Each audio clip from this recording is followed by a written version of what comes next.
I'm Mark Seifter. And I'm Linda Zeiss Palmer. And this is Arcane Mark.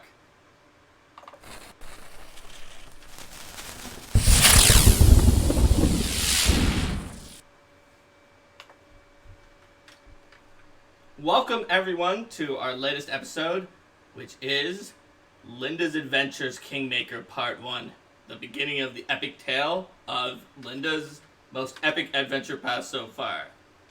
When I was preparing for this episode, it was a lot of fun because, it's a campaign that I started back in 2012, and trying to go back through all of that information, there's so much that I'd forgotten. When you have something that's a while back, you just get the highlights. So I cracked open a bunch of things. I looked at the old campaign wiki and my old GMing notes and all those sorts of things.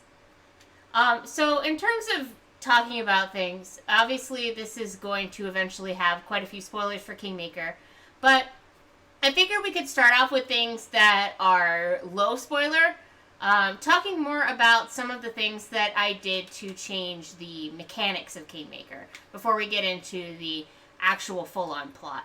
So Kingmaker has two big subsystems that are at its core. There's the kingdom building system, which you start up on pretty early in the campaign. It looks like we're having some XP issues here. Okay. It is indeed up. Will you log? Try putting 1 XP to all viewers. Fail. I said, are you sure you want to do that? Did everyone just get 1 XP? Oh wait, it did. Okay. That worked. So it should be up then, and you guys should be getting it every minute. Because the error that makes it not work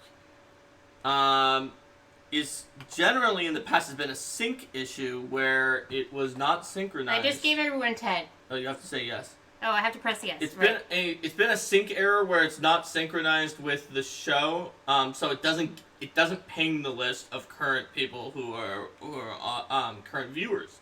So that means if you're not getting it now. Other than that 1 in 10 that I just did manually. That 1 in 10 word, that means it's a different Streamlab error than the previous one. Well, that's exciting. Fun. I'll just try to regularly give XP in little bundles based on how long it's been. Yeah, we'll figure it out. Cool. So, where was it? Oh, yeah. You've got the two primary subsystems. Right. The kingdom building, which you start off fairly early on. And then the mass combat, which starts out somewhere in the middle and that doesn't go all the way through to the end. But they're both still pretty prevalent in the game. So, for the kingdom building, one of the things that I found was really, really useful is the spreadsheets and resources that people have on the GM section, on the Kingmaker GM section of Paizo.com.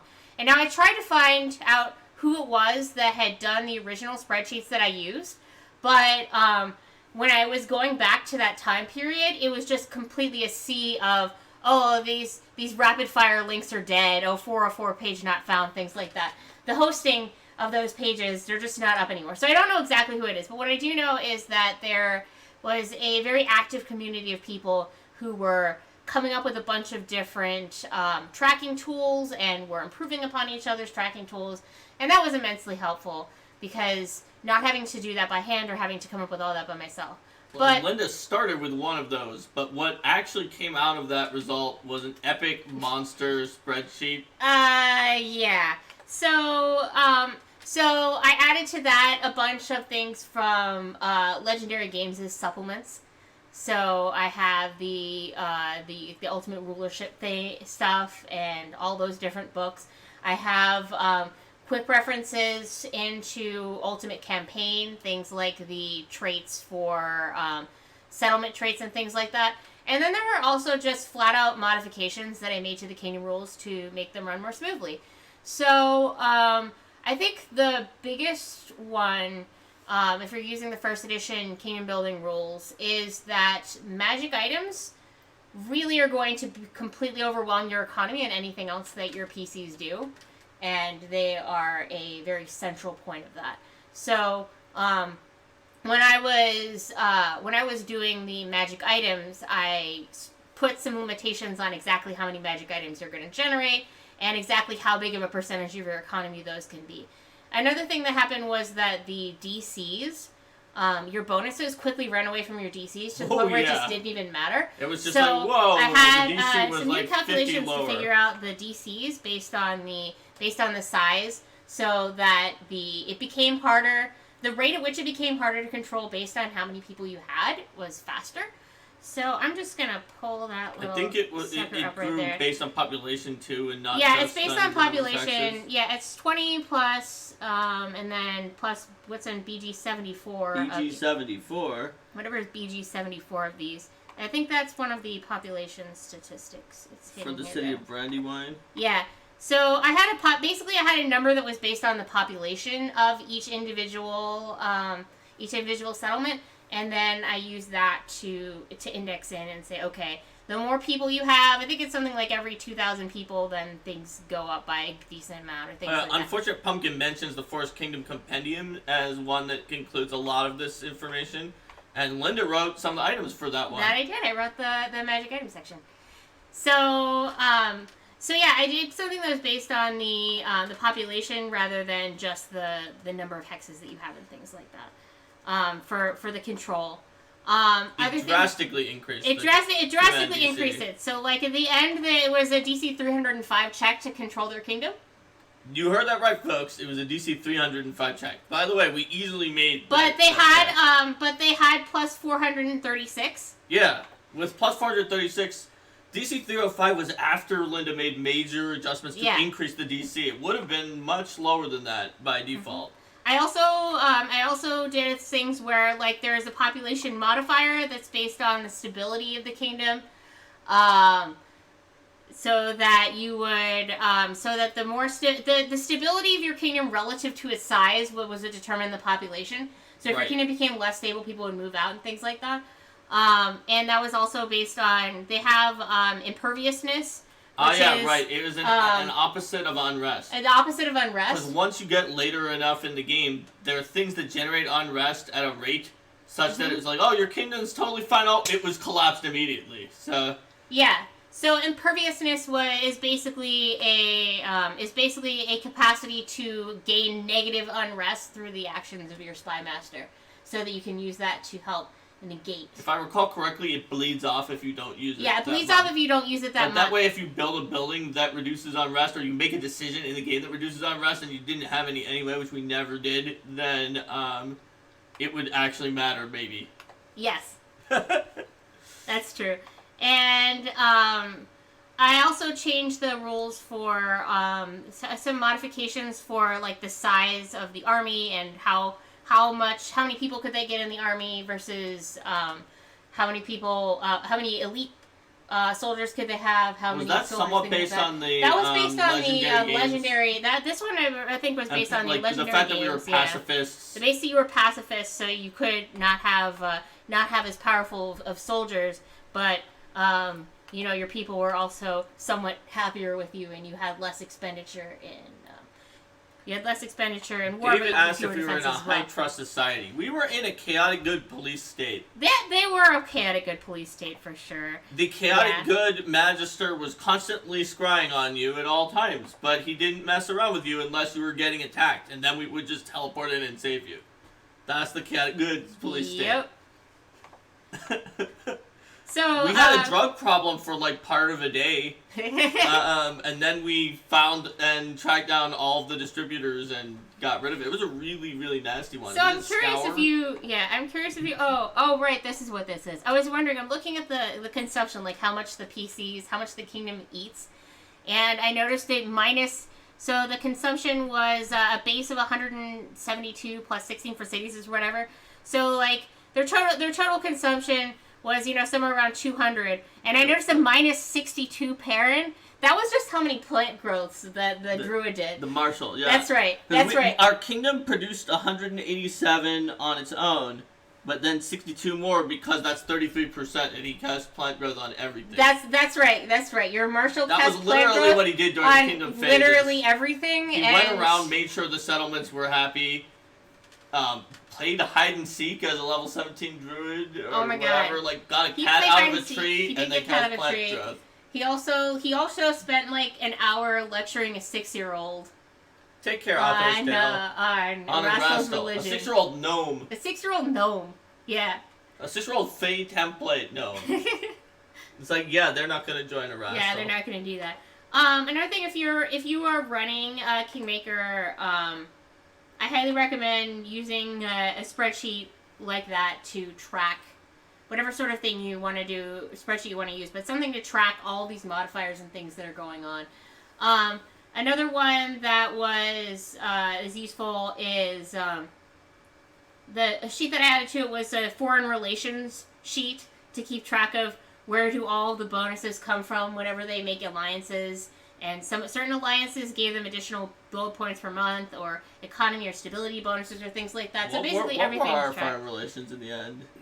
Excuse me. Hervoy, The Padishah Empire, Taldor, Taimon, Maivon, Cordelon, and Urangun. And then you had other bonus sources. Allies, you had things like that.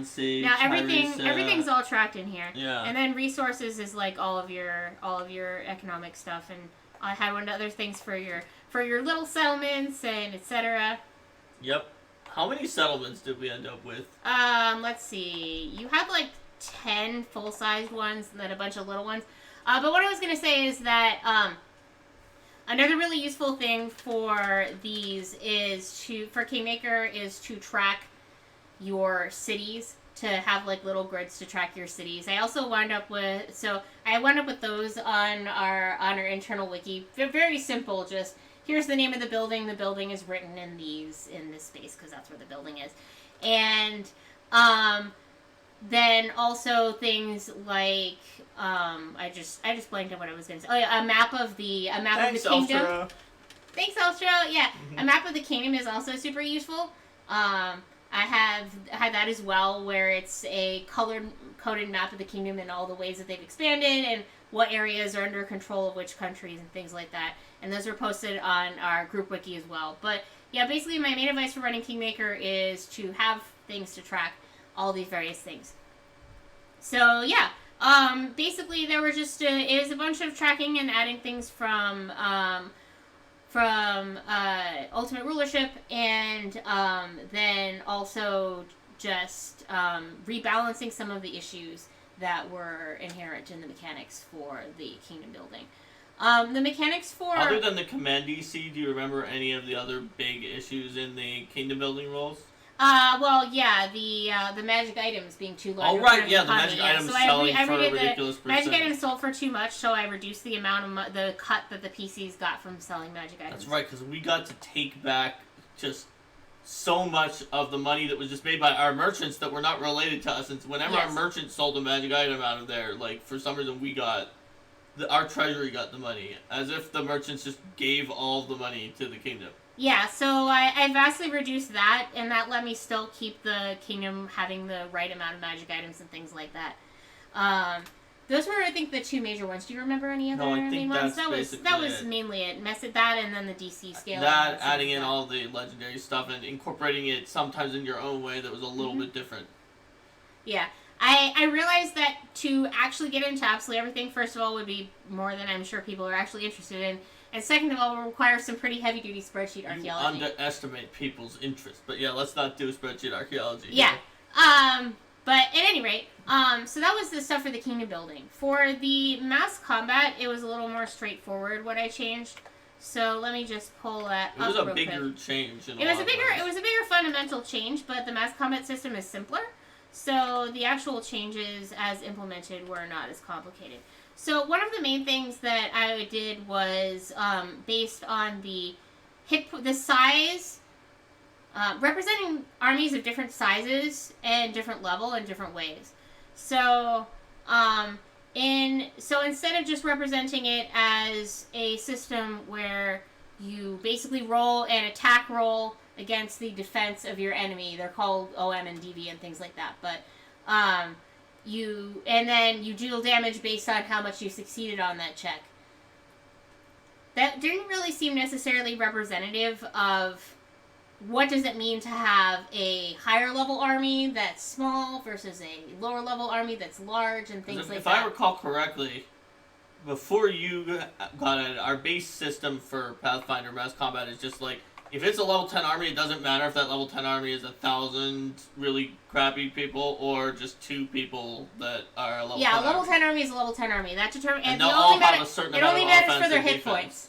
But their I thought their hit points were about the same anyway. Their hit points were pretty similar too. Yep. There was something, yeah. But the thing is that that I did was the hit points is one of the things you changed. Yeah, that's true. I changed hit points and also the damage. So basically, what I did was that the accuracy is based on the army's level, but then their damage is based on the army's size. So if you have a tiny little army that's just say a group of PCs, they'll do 1 damage for every point by which they beat the AC of the army that they're attacking. But if you have a big army, then they might do 1d6 or 1d8 damage for every point by which they succeed. So the big armies are going to, and then the tiny army of the PCs is going to have a lot fewer hit points than the big army. We had very, very few hit points. They had very, very few hit points, and they did very, very little damage per amount by which they hit. But they were higher level. We hit, like, all the time. Yes. Often by a lot. Yes. The enemies usually missed because the PCs were too strong. If they did get a few good hits and rolled very luckily, they might take us down because each time an army hits us, we probably lost a PC. Yeah. So we wound up only going onto the field of battle with our PCs once, but it did really feel like we were a small group of elite characters but it still felt like the army was a threat because of the way Linda did hit points and damage. Rather than just us being like weirdly the same level army as the enemy army. And also, oh yeah, Eric, because changing side raised the... Yeah, that's what it was. Yeah, it did not give HP. It just raised their stats. No, it says it gives a lot more HP. This is my rules. Oh, okay. This is what that's what I was saying. You added that. And then I had... and then for that system, then AoE affects the damage dice. So it increases the... And AoE would increase the damage dice by 1 step to a maximum dice of the opposing army's dice. So you can't... And AoE isn't going to do huge amounts of damage to...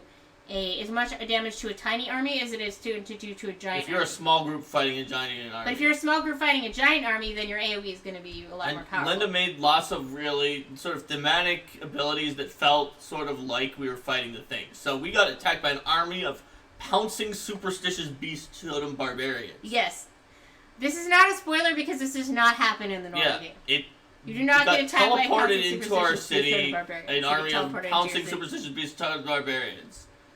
And Linda was able to create some abilities that sort of represented that by making them strong against the magical attacks. The pouncing ability meant that basically it was something involving if they didn't have to move to get to there, they could do a pounce and their attack went up. Yeah, their attack went up whenever they got to do a pounce, and they were more resistant against effects that were magical in nature. And fortunately for us, even though people kind of made fun of him, our cowardly general taught all of our armies only tactics based on the original tactics, and Linda made some variant tactics that were all about retreating and reducing your OM or whatever the offense modifier is to increase your defense as high as possible. And they basically would disengage with guerrilla warfare. They would like attack once and retreat through the streets. And so the pouncing barbarians were never able to get their pouncing bonuses against that tactic. Well, they were also using the double up tactic, which is one that I added, where you can basically decrease your damage dice size to increase your accuracy. Oh yeah, there's that as well. So, and they were basically just trying to survive for 10 rounds, because each round in mass combat is a minute, for somebody to cast sending to send the PCs to get there. Yes. Because we were pacifists who had no army for a while. While we did have a garrison army eventually in the town that got attacked, which was not our capital, the garrison army we had was vastly outmatched by the pouncing barbarian army. It just was. And I think it was really cool that the defensive tactic actually kept it kept our army alive in a reasonable fashion. They were not really hurting the enemy army at all. It was a defensive tactic that essentially increased their army AC at the cost of their army attack bonus. Yes, and he had them do that to the maximum that was possible for it to be done for a general of his level. And so it was, we wound up having very few actual, based on the rules of how many hit points you lose proportionally can determine casualties or whatever it was. Yeah. We had like no fatalities or very low. You've had very few, and then you used your Staff of Life to resurrect everyone who died for free. Oh yeah. Because that's what you guys did. Yes, we had great health care. Our Staff of Life raised dead anyone who died, and you had to pay the highest taxes possible. Yep. You're extremely full. You're a ridiculously high tax police state, in which people were actually pretty happy because they you were had okay festivals with our like, taxes. We had a waterfront. I think that makes the people like your taxes more.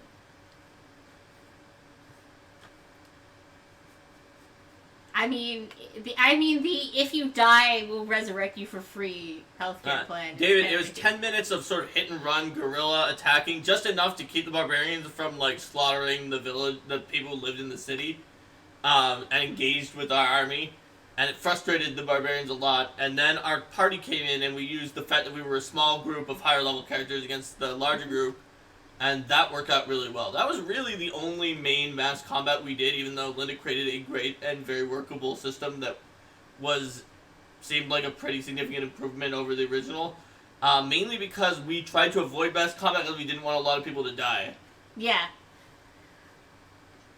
Are there other things you want to discuss that have to do, or that you remember that have to do with the mechanical modifications? Were there any major subsystems other than those two? I mean, think those that's were the about two it. major subsystems. Those are the ones that are sort of known for Kingmakers. So yeah, I mean, this is something that if people want to chat more on the Discord about like the actual very nitty gritty specifics of mechanics, we have a Linda's Adventures channel. Then let me know, and I can give you more Discord. specifics on ask me. You can ask me questions As about usual, Kingmaker I and will things like that. randomly link the Discord, even though you guys are pretty much on the Discord. Invite.gg/arcanemark. We If did you're it. not already on it It's and you're on there. YouTube.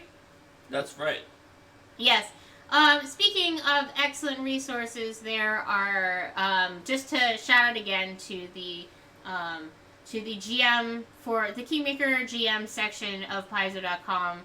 The GM sections of Paizo.com overall are super useful, but Kingmakers is really in another league, so I highly recommend checking that out. Mm-hmm. So if that is all in terms of mechanics, then I believe we're about to get into heavy spoiler territory. Spoilers for Kingmaker. Spoilers. 5, 4, 3, 2, 1. Okay, we're talking about Nyrisa plot now. killed Dumbledore. God damn it, Mark. that didn't actually happen. So we started in. Oh yeah, I guess we started in 2010. On February 21st, 2010. Thank you, in-game Valerian dates for telling me when we actually started. So yeah, February 21st, 2010. Gosh, so we would have only been together for less than 2 years at that point in time. Yeah, it was after your Council of Thieves game. It was after my Council of Thieves game. Your second campaign. Yeah, I was a junior in college. Good times. Yep. That was a long time ago. Whew. Okay. In a galaxy far away. Yes. So how we all got started off. So let's introduce our cast of characters. Okay, so we should have all the characters. So Mark, tell me about your character. So my character, Edward Songriev, was a member of the Songriev noble family, a high family in Brevoy that you've never heard of out of all the other high families because the Surtovas killed all of them. Except Edward, because he was studying abroad at the time when they killed everybody else. The tallest Surtova put a hit out, and they kind of missed Edward, but honestly, what was he going to do on his own? And supposedly the Songrievs were very, which I made up, were very important and were followers of Orgarvia who could have been a threat to the Surtova's dominance, but not after they were entirely massacred. So Edward returned to find his family were brutally slain. And so he basically started drinking and just traveling around with the extra money that he still had from his family's coffers and was very upset with life. Yes. And he started out like mostly worshipping Caden Killian and Desna. And just sort of shirking responsibilities and doing things that he didn't know this, but Natalia Sotova was like, oh yeah, this pathetic loser. There's no reason to try to do something separate to kill him. In fact, that might look suspicious, since all the rest of them seem to have like died in a fire that the Red Mantis set. Well, he wasn't completely alone. He did have one friend who stuck with him through thick and thin. He had his friend. Yeah. But his friend was a clerk of Caden who just was like, yeah, let's go drinking. Yep. His Tristan carried one of his fellow PCs, Tristan, cleric of Caden. Tristan Miroslav, who was his drinking buddy and just close childhood friend, and he and Tristan would just go around drinking. Tristan was very much like anti-responsibility. Yep. So they were kind of stuck in a rut for a little while. But then we were pulled out of it by an elf named Lollipop, which was not actually his name. His name was not actually Although Lollipop. I had the player of Lollipop calling him Lollipop for most of the game. That's true. Sabathio Lolandir, the diviner from the player in our group who often plays diviners. He's also playing One More for the Crown. He's also playing One More for the Crown, yes. So you were just kind of minding your own business, and then you got this charter.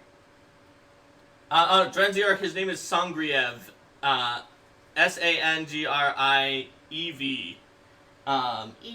because totally different. Because of the Rievs and, like, Medvedev, and they have, like, the sort of Russian-sounding names. Yes, that's right. His last name was Sangriev. I'm not saying that the name of the kingdom was not Sangria. Yes, Sangria, pronounced that way, was indeed the name of their kingdom. That's right, because a cleric of Caden Kalian and someone whose last name was Sangria agreed. So, yep. We had, Lollipop just sort of showed up due to some weird and contentious prophetic information that his master had that all the other elves said, this is poppycock, prophecies don't work, you should not trust this information. Mm-hmm. And his master, also Master Lolandir, because apparently he was adopted by his master, I think, he was. Told him, like, no, this is legit, we have to believe in this, you have to go find this drunken Sangria guy. And he is very much shall we say he'd rather just be in the company of other elves. Oh wow! Thanks, Ular Warlord, for all the gift subs. All right, yeah, Linda, can you? Yeah, totally. Can you spot him 1250? Also, you might want to ping people with XP. It has been. Overall. Yeah, there we go. I did it at 14 before, so. Grab some more XP, everybody. That would be.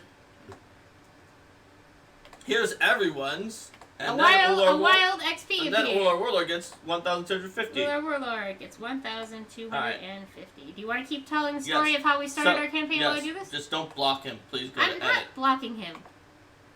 Okay. And then it's 1,250. Okay. So, so the thing about Lollipop that you have to understand is that part of the reason he got the nickname Lollipop is he's chaotic good, but he's also very snooty and believed that elves were the best. Yes. By a lot. Yes. This got him into a lot of trouble throughout the entire game, that much to the player's delight, some of the trouble that he got into. But he didn't get into that particular aspect of trouble for quite a while. No, that's true. No. But, so, basically, he came up to, Errant wishes aren't part of the story for quite a while. He came up to Edward and Tristan at a bar, and, he basically told us that we had to go meet with him, and that there was a thing that we had to do. This was just after the Sword Lord guy, whatever his name was, gave you the charter. Reginald Aldori gave us a chart. Yeah. Tried to give us a charter, which we didn't accept. Yeah, you refused the charter, and then. So then this weird elf diviner comes in and is like, "You must meet with me about destiny," and so. Then, at Destiny at the Stolen Lands, and we were like, and Tristan created a distraction so Edward could hide. Yeah. Because Edward the Bard has to run away and hide, all He's the time. spoony like that. He is a spoony bard. If you don't know what we're talking about, play Final Fantasy IV. Yeah, but Anna was dead. Literally, Anna was dead. Okay. And he was a spoony bard who liked to hide. That's correct, he liked to hide. So, there was also a dwarf randomly who was in that tavern, who was a dwarven druid of Erastel, who was had been recently in the Stolen Lands and was upset about the bandits and was trying to go get some help from Rostov. And his name was Perrin Goldsniffer. Yes. And he heard this random elf talking about this and seemed very interested in the idea, except for by then, like, Edward had run away, and then once Edward was gone, Tristan got away too. So then... but the diviner was not to be deterred. Yes. So Edward and Tristan went to their rendezvous point, their favorite local rendezvous point that they'd set up ahead of time in case they needed to ditch somewhere. But the diviner contacted his master, who told him where they were going to be. Because his master was like a 13th level diviner or whatever, and you guys were first level PCs. Yep.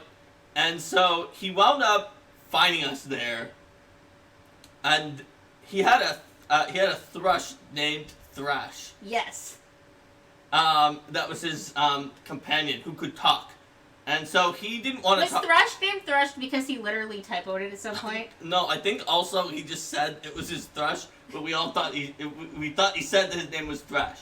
This was also, we missed the first part, which was, so the diviner decided he didn't want to speak in a language that wasn't Elven, so he was going to have his familiar speaking common to the party. Oh yeah, that's right. He mostly had his familiar talk for him. The problem was, because his familiar was talking a lot of the time, and his comment about, like, Master Lolandir found us, made us think that his familiar was named Master Lolandir. And he said, no, this is a thrush, or something he was trying to say. Yeah. But then we thought he said it was Thrash, so he decided it was a thrush named Thrash the Thrush. Does the Thrush like heavy metal trilling to Warlord? I don't know, but I mean, Thrush did eventually himself become a first level diviner. So, that doesn't usually happen to people's familiars. And so, yeah, when my bar was drunk and was telling me the first time, he was like, well, Lollipop, and that sort of became his nickname. And he founded a mages guild, which we all called the Lollipop Guild. The Lollipop Guild. The Lollipop Guild. Yep, we definitely called it the Lollipop Guild. Yeah, we totally did. We had other PCs too, but I don't think they were. Big Al wasn't there at the very. Big Al very was not beginning. there at the beginning. We actually had and then there was, Elizabeth Goroska. Yeah. Who was not there at the very, very start, but joined very shortly thereafter. Yeah. Who was an Inquisitor, who was a friend of Tristan's and Edward's, who they decided to call in after they accepted this responsibility. Yeah. Which Lollipop eventually convinced them that they needed to do it, and that Edward should, like, get off his butt and stop wallowing. Which was a hard sell for Lollipop. He was not very good at convincing people of anything. That was an amazing first session when when the PCs get an adventure hook, they refuse the adventure hook. Another PC comes in to say, you must do the adventure hook. And then it turns into a chase through the woods where one of the PCs is chasing the other ones down and trying to convince them to go on the adventure. And it's a good example of making sure your group knows what they want to do, because we were collaborating with the player of Lollipop to make this happen, because we wanted to play the game. In the end, we wanted to be convinced, but Tristan's player and I wanted to be against it at the beginning as part of the story beat. And so he convinced us, and when Perrin gave his impassioned talking about the problems with the bandits, and we went to Reginald Ardori, and it's interesting too, because even then you guys were kind of questioning, like, how did that other diviner know so much and things like that, but it wasn't just like, you know, an ass poll to say, oh, that other diviner knew so much because reasons. There was, like, actually a good plot integral reason why the other diviner knew so much that you didn't find out until, like, part 6. That's right. That's because you had your own part 7-ish related eldest stuff that was not at the Lantern King. Yes. I mean, he was involved, but not the same as the computer game. Mm-hmm. But, so we eventually decided... The eldest really screwed it. Okay, we're going to do this. We're going to the Stolen Lands. So we went down there, and we met with Oleg and Svetlana. Mm-hmm. And we did the basic thing that we were supposed to do, where we fight easy bandits who attack Oleg's trading post. And is that on there on the events? you fought easy bandits. You fought easy bandits. Was that Pretzel, or was Pretzel in the next place? Pretzel and Hops. Yeah, Pretzel and Hops were in the first bandit camp. Oh, they were in the bandit camp. After the bandits caused problems, you guys decided you weren't going to wait for them to come back. You were going to hunt them down into the forest and track them down. Oh, right, I remember that. We got, like, stuck by our own entangle for, like, multiple rounds, and, like, it all got split up and things almost went pear-shaped. Yeah. That was like one of our worst like for us, like the closest we came to having issues like throughout the entire campaign. That's was true. when we went after Pretzel and her other bandits. What was is her name, like Her Cressel name or was something Cressel, like that? but we called her Pretzel. See, and I think the guy's name was Haps. Yeah, it was like Hops. yeah. So you could just call them Pretzel and Hops. and I can't Because remember it's a beer and actual pretzels encounter. So yeah, we had nicknames for NPCs. For a lot of things. We did call the Stag Lord the Stag Lord. You did. But yeah, we went and we chased down Pretzel and Hops, and that was when we got Lizzie, because we were like, this is very hard. And also we had the player. Mm-hmm. And so Lizzie was around by the time we were doing the kobolds and the mites, which was later on. So we defeated Pretzel and Hops, and we took them back to Oleg's trading post, because we in general captured people. Yeah, you guys were really peaceful. In fact, you did kill some of the mites.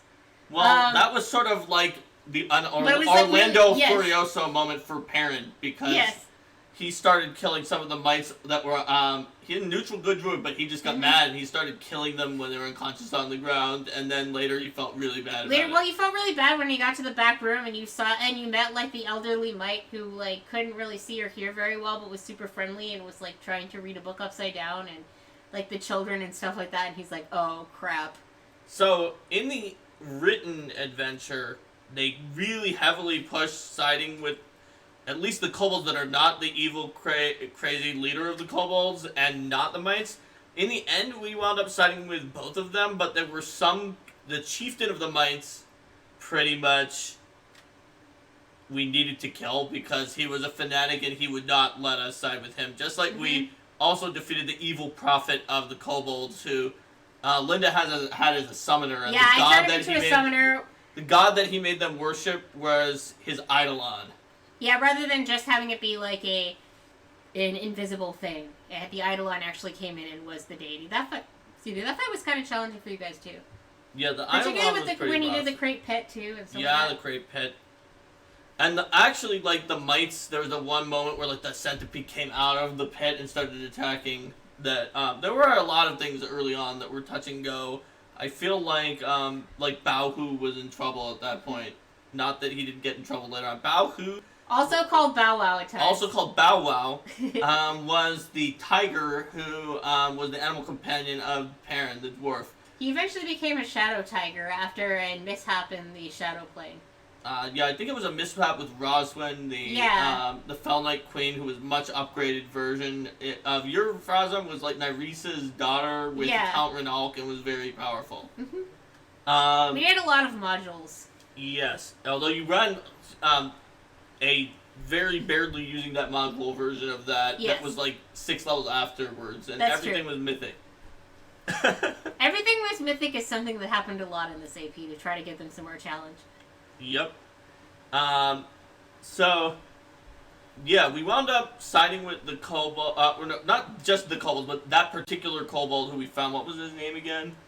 I don't think I wrote the name of that very specific kobold in here. Yeah, he was a soot scale, right? Yeah, he was a soot scale. Sycamore tree mites. Micmac. Micmac, that's right. I literally did write the name of that random kobold. Micmac the kobold, and we saved his fellows from the mites. We wound up, basically, the mites thought we were strong and they're very easy to bully, so we bullied them into...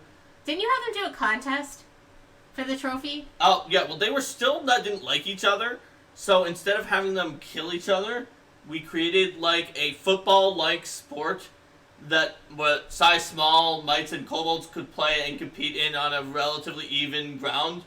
And we made like a sycamore trophy that they had to compete, and it would just be passed to whoever won between the two of them, so that they could work out their rivalries in a way that was more productive than murdering each other constantly. Mm-hmm. That's basically, and then people would watch and they would be Team Kobolds or Team Mites, which somewhat helped them deal with the fact that there were kobolds in the area and mites, although didn't stop like this one bigoted farmer from telling Perrin after there was just a hole in his yard, and he's like, those kobolds must have come around and been digging traps in my yard. Mm-hmm. Didn't he just have voles or something Yeah, like that? he just had, like, moles were causing the holes. Yeah. But he blamed it the kobold, and he was like, my shovel is missing, and that was for a different reason. That was part of the Perrin's many labors. That was much later in the campaign where Linda just wanted to see how much could we get a 17th level druid to do of very petty, small things that we people talked were about asking this in for. the example of like outside of session roleplay. Yep. If someone wants to do a lot more detail than everybody and else. so Linda and I worked together to come up with ideas, and it turned out that he would do anything, no matter how small, except when he just got annoyed at the NPCs. The two brothers who were farmers, who were like arguing in a dispute over land and stuff that they owned with their neighboring farms. He was just mad that they couldn't get along because they were family and Erastil. So he refused to help them because he was upset with them. I wouldn't be surprised if I had upwards of 20-30 hours of out-of-session that was in chat with him. Yep. But he also responds slowly and thinks a lot about what he's going to do before he does it, so you could easily be doing something else while you're... during that 20 to 30 hours of that, you probably only spent like 6 hours actively responding to that. So let's see. Anyway, we wanted to help the kobolds against their evil leader Tartuk. Let's see. Then there was the first sign of Nyrisa, the dead unicorn with its horn removed, and that was the first sense that you had that there were. You didn't know that it was Nyrisa yet at that time, but you knew there was some kind of great power with ties to the first world that was causing we figured out that it was a very dark and evil ritual that had been performed somehow there. And that's when we started to figure out that something very, very wrong was going on. So during this time, they're going around and they're exploring all the various hexes on the map. My notes aren't that detailed to say every single encounter they did. It's pretty detailed, but they talked about the major ones. So then they did it had been less than a month by the time we found that unicorn's horn from the day that we arrived at Oleg's trading post, which was the 28th of Calistro, which is February, so the last day of that. And by the 10th of the equivalent of April, Gazran, we defeated the Stag Lord. Yeah, it's something like he says feels like Nyrisa needed a lot more foreshadowing than was in the AP.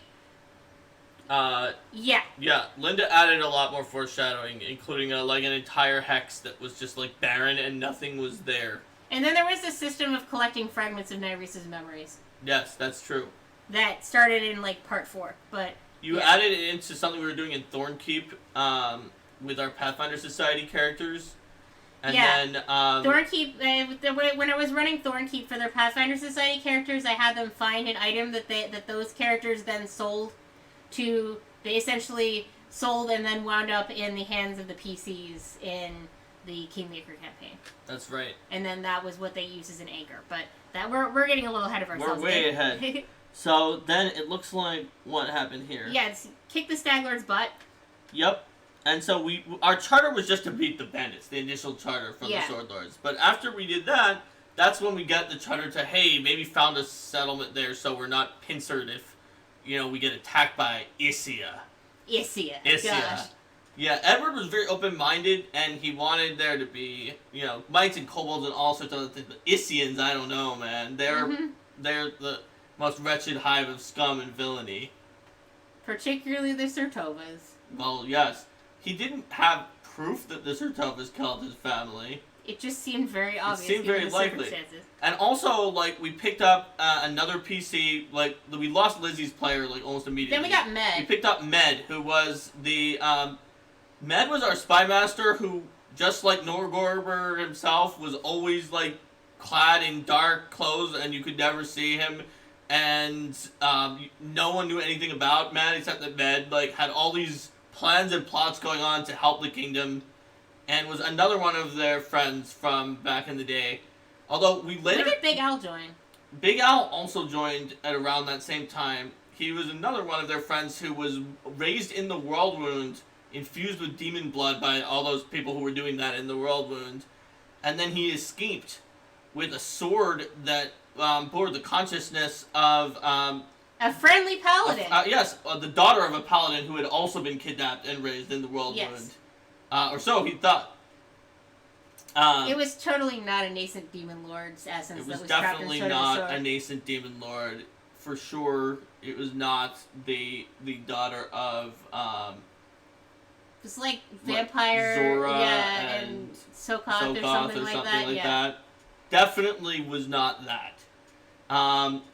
Who tried to tell Big Al, also known as Albert, to be brave and to be strong a and hero, fight and be a hero, and get blood running down the sword. I mean, because the main point was that she needed a certain amount of blood sacrificed to be on the sword. She needed a certain number of lives to be claimed by the sword. So she's like, "Oh, you be hero, yes, be hero, get out there." We were major pacifists, so yeah. She was really, really frustrated with you guys. She just wanted you to kill more things. So she kept being like, they're just gonna come back and kill you in the night. Like your allies are fools. They're too soft. You need to be the one to act. And he's like, "Oh, I don't know." She's like, "Come on." Yeah. So we were getting some people. Actually, we discovered about Med after the player had moved on and the character, I think, was taken out by Razmir's spies late in the campaign after the player had been gone for a while. Is when we discovered that Med was a woman the entire time. It just had never come up. No one had ever seen Med. And was Med even of the same ancestry that we thought? I think so. I think she was, yeah. Yeah, I think she was. I think she was, but she pretended to, she used male pronouns. She used male pronouns. In her disguise. As part of her disguise, because she thought that no one would ever be able to recognize her if she went as a man and with just a pseudonym Med. Yeah. And then that's when we discovered, 5 other things Med had been doing behind everyone's backs to help the kingdom. Oh, thanks for subscribing, Numbat. All right. So at this point we have a kingdom. We have a kingdom, and we have gained everyone who will be a PC through to the end. That's right. Wait, does that count where Tristan's player kept relinquishing his character and stealing all of our? Oh, players? No, that's right. Okay. That's true. Well, Tristan became Xena, I think, that was the cleric of Calistria that Tristan became. The player just decided he liked the cleric of Calistria as an NPC and wanted to play her. Yeah. And so he did. And then afterwards, he left the game, but he said specifically he did not want Linda to NPC either of the two that he had played or have them be in the kingdom.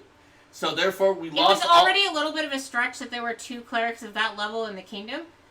So we lost all of our high-level clerics from the kingdom, and then we bought a staff. The name of the player was Alex, so we bought a staff of life named Anti-Alex. That was our attempt to have some amount of healing and divine spells for the kingdom, due to the fact that Alex had drained all of that out of the kingdom that he possibly could have. And Linda was like, "Well, I can play them for you, right?" He's like, "No, I don't want you to."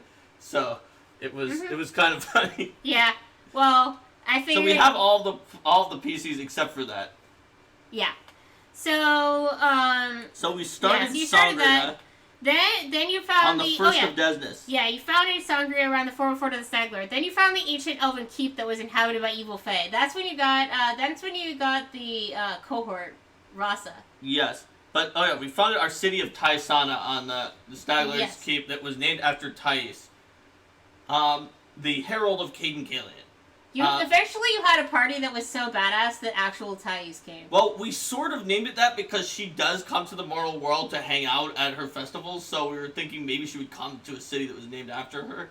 And also we had a cleric of Caden Kalian, and also I worship Caden and Desna, although my character's religious leanings drifted around throughout a lot of the Good Aligned Pantheon throughout the game, and at the end I wound up more Shell and Desna and less Caden. Yep. Also, as Tristan became less prominent as his player. I feel like that time that Caden said that it would be wheel to go into that ridiculously dangerous area when Tristan. Oh yeah, we also had something to do with it. Tristan almost died from that. We're not quite there yet. He said it was wheel and not even wheel and woe and not even woe. He just said wheel. It's Caden Kalian. We're still in Desnus. We're not in Erebus yet. So we just founded the kingdom. And so the Sword Lord gave us a lot of money. We could use this to build a smattering of different infrastructure for our city, such as a garrison or walls or a bunch of lots of reasonable practical stuff. But we spent it all to build an arena, and that was the only thing that we had, because that's right. The thing is that Tristan was our counselor. The counselor's job is to talk to the people and see what they want. The thing about Tristan is he was very diplomatic. He was good about drinking with people. He could get them to talk to him. Then whatever they said, he would come back and just tell us whatever he wanted. Yep. Which is really funny. And he's like, this makes festivals more, half as much. We can throw tons of festivals. We just build a giant arena, and then people will come to our kingdom. And so, he was like, well, you're the counselor. If they want a giant arena, then I guess we'll build a giant arena. So that was like the only thing that we had. And again, out of character, everyone knew this is what was going on. Oh yeah, he told us that's what he was doing, and we thought it was hilarious. He also convinced us to eventually to create our own currency called Miros that were only able to be spent to buy like entertainment in our kingdom and could not be converted back into gold pieces, but could be given out in contests and other things like that. And the player was thinking that like it might wind up causing like weird economic problems down the line, depending on what happened. Because we. There was definitely a secondary market in Miros that was pretty thriving with all. But the Miros also had because his last name was Miroslav, but they also had my character's face on them, which allowed me to use enter image on anybody who had Miros. Part of the chaotic good police state. Enter image on people's money. Aha. Oh, you were playing Playstone. Well, we totally linked and talked about Linda's character from the new character, and she's wearing her Roll for Combat shirt that she's now pulling up. Mm-hmm. Yes, he sees it. I was hoping you'd be here today to see it. So, yeah, we started out, we literally were in an arena, and I think we did not have a castle yet. Like, we could build a castle for ourselves. No, you're going to build an arena. We just lived in the hollowed out Stag Lord's fort, and there was an arena. Party time is kind of just a priority for your party overall. Like, you wanted to have all these festivals. We threw, the maximum number of festivals. You wanted to you threw the maximum festival rate at all times that was physically possible based on your resources. And the few times when you didn't have enough production to throw festivals at the maximum possible rate that the game would allow, you're like, oh no, we must build more farms. Yes. We're not throwing the maximum number of festivals. We were basically, we were the kingdom of Sangria with Taisana as our capital, and we threw lots of festivals to get people to join our kingdom. So then, what was the next big thing that happened? The ancient Elven Keep with the Eagle Fae and the Petrified. Right. So that was about 2 weeks after we founded the kingdom. So that was the next. That was the next foreshadowing of Nereus. There's a statue of an elven woman by default in that keep that has the Bavanchi and the Grimstalker and the Quickling. But Linda decided it was actually a petrified elven woman from before the Age of Darkness when the elves ran away from the area, who had been petrified by Nyrisa during that time period and just left there. So we wound up with this elf who spoke Ancient Elven, which had drifted enough by then that you could figure it out with linguistics based on Elven, did not really know anything about the modern culture, and used words of power to show that her magic was different too. And and we don't usually use words of power, so we've never used it before or since. So it was basically that nobody else used words of power. Actually, my little brother played a playtest the UM playtest one time. But in general, though, the idea then was that was so obsolete that if she wanted to try to find words of power, she had to do research and things like that. Yep. Rosaladara. Yes, Rosaladara lost Rinthawin. Who came out with this magic system that was all this sort of thing. Also known as Rasa. Yeah, Rasa had a huge crush on Lollipop for a while. It was unrequited until just the moment when it switched around at the least opportune time. Yep. We'll get there now. So yeah, that was about 2 weeks into having a game. Yeah, so she became Lollipop's cohort. Oh yeah. Oh yeah, and then at the end of the month is when Perrin began his ambitious plant growing program. This is when he decided that he was going to set aside some of his spells basically every day to do plant growth. During every kingdom phase, he was going to go around. He plotted out his travel route because he said, as the marshal, which was his job, marshals go to the outlying villages to make sure there are no problems. So he said, I need to do a circuit of all of these villages anyway, otherwise I'm not doing my job during the kingdom phase. So I'm going to make sure that I go to every farm that we have, and I'll check the radius of plant growth versus the radius of these hexes, and make sure I have enough plant growths that I can cover all of the hexes. Yeah, he totally went in there and figured out all the math on that and his optimal routes and stuff like that. Yep, traveling salesman problem. Except he was selling Marshall. Yep. Funny that a druid was selling Marshall, but alright. Yeah. So then the first of basically, that was like May, doesn't it? The first of basically... That's when your arena actually officially opened, because it took forever to build. Right. So yeah, the first of the June month. Especially, it was also slower to build because it was when you had no infrastructure. We had no infrastructure. You built it anyway. We didn't have enough people. We didn't have anything basically. And we built and the arena finished.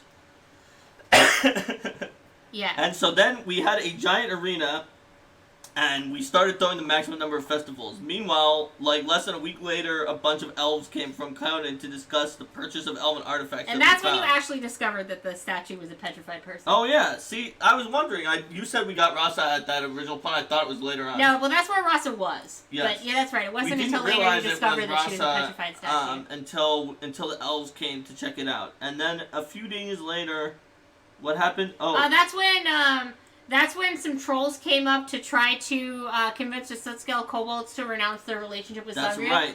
Because I didn't want the trolls that were down in the south to just be sitting there waiting for the PCs to attack. They knew trolls the PCs were there. led by Negrundi attempted to convince the Sutscale kobolds that the humans would never be their real allies, and that the non-humans needed to band together if they wanted to have a chance. Mm-hmm. But we convinced those kobolds that Caden was awesome and gave them beer. Which meant that the kobolds actually reported to the PCs that they had denied the trolls, and then they were afraid that the trolls were going to come back and attack them. So that's how the PCs learned that there were trolls that were a threat in the swamp, in the south of the swamp. Yep, we found out that the kobolds were loyal to us. Having made allies with the kobolds and made them really strong allies, they had the benefit of them coming to report to them instead. Yep, and then... That was when you found the lizard 3 folk. days later, we found the lizard folk village because we've been looking for this missing child who had just been missing for quite a while at that point, like a few weeks, and we had no clue of where he was. Now, I'm not quite at this point, but so let's talk a little bit about our kingdom roles here. Yeah. So I was the king of the kingdom. We had the counselor who was Tristan Miroslav. Yes. We had our warden, the captain of the guard was Lizzie, even though the player was gone.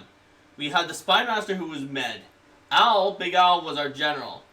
Perrin, we said, was the marshal. Lollipop was the magister. He was responsible for teaching people, so he taught them that elves were the best. He was so arrogant, he always wanted to be in charge of things. Our treasurer was Rasa, once she got unpetrified, and because she could still do the numbers as she was trying to learn more modern languages.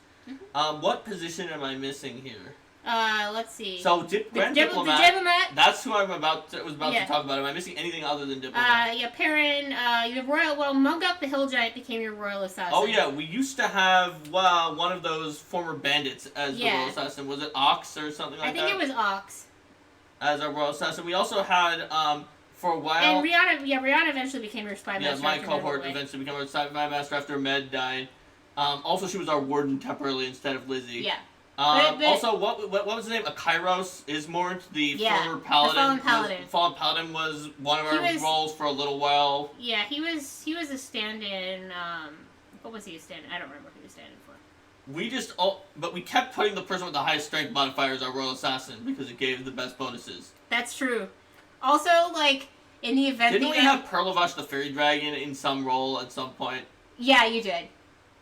So we befriended I don't think he was your diplomat, but he was definitely one of them. But we befriended Meliancy, the Nixie, and Pearl. Well, you had a Nixie, you had a Nixie Harbor Master. That was not Meliancy though. That was a separate one named Talasy. Talasy, yeah. Talasy, the Nixie Harbor Master. Yes, we had a Grig Impresario, who was the impresario of our orchestra. You also had the intelligent magic-eating oozes. Oh yeah, Devoma. Devoma. Devourer of Magic. Devourer of Magic. That was our portmaster, which is not an official role, but Devoma checked for contraband magic by using a touch that temporarily dispelled magic items and fed off of that. So yeah, it was like a very converted ooze from Tome of Horrors or something like that. And we got it a gig just checking to see if anything, because we had heavy taxes on importing of magic items, so people would often probably try to sneak past magic items that had a undetectable alignment. But this ooze had a thing where if it touched a magic item, it dispels it for a round and it feeds off of it that way. And then it can identify it, so even if it you had to have the ooze touch all of your items that when you were going through. So then when it does the dispelling, it has a pretty good chance of dispelling any aura concealment thing. So anything that was... So basically they all had to present their magic items to the ooze, and the ooze would Luz would bump into it, absorb a tiny piece of magical energy, and then Devoma stayed well fit from that. That's right. So yeah, that's Devoma. We found Devoma underneath of Lost Larn Tower. Yeah. It was a very funny NPC. But our last major kingdom role was Grand Diplomat. Our Grand Diplomat Tiali was my character's familiar, a Lurakian Azata. They have a lot of charisma, as it turns out. They do. And Tiali they wanted also to like travel far the away world. and not just stay with us the whole time. And so, Thanks for the cheers, Ular. Thanks for the cheers. Ular loves Devoma already. Yeah, it's actually Devoma, like Devoma with an E, Devourer. So it's Devourer of Magic. So it's the Devoma from that. Yeah. The player of Big Owl was like, oh, so Devoma for Devourer of And Magic. he's basically like, sure, because he didn't really have it didn't really have a name for itself. Yep. It was the result of the unintended result of certain flesh warping magic experimentation. Yep. And magical runoff, and it just was kind of stuck in this tower with nothing to do after his wizard died for a very long time, and it was rather bored. And then it became our And then master. and then the PCs convinced it to It was come the back. import-export. It was very important. Because Linda randomly rolled a greater quicken mana magic rod at one point for our kingdom, and that became a huge to-do because those are rare, like, in the world at their level. Yeah. That's why, if you notice that we were allies with the nearby areas and then the Padishah Empire of Kalesh, Yes. because we chose their bid to take the greater rod of quicken out of, like, several different major kingdoms that tried to take it, including Abigail Thrun. Yeah.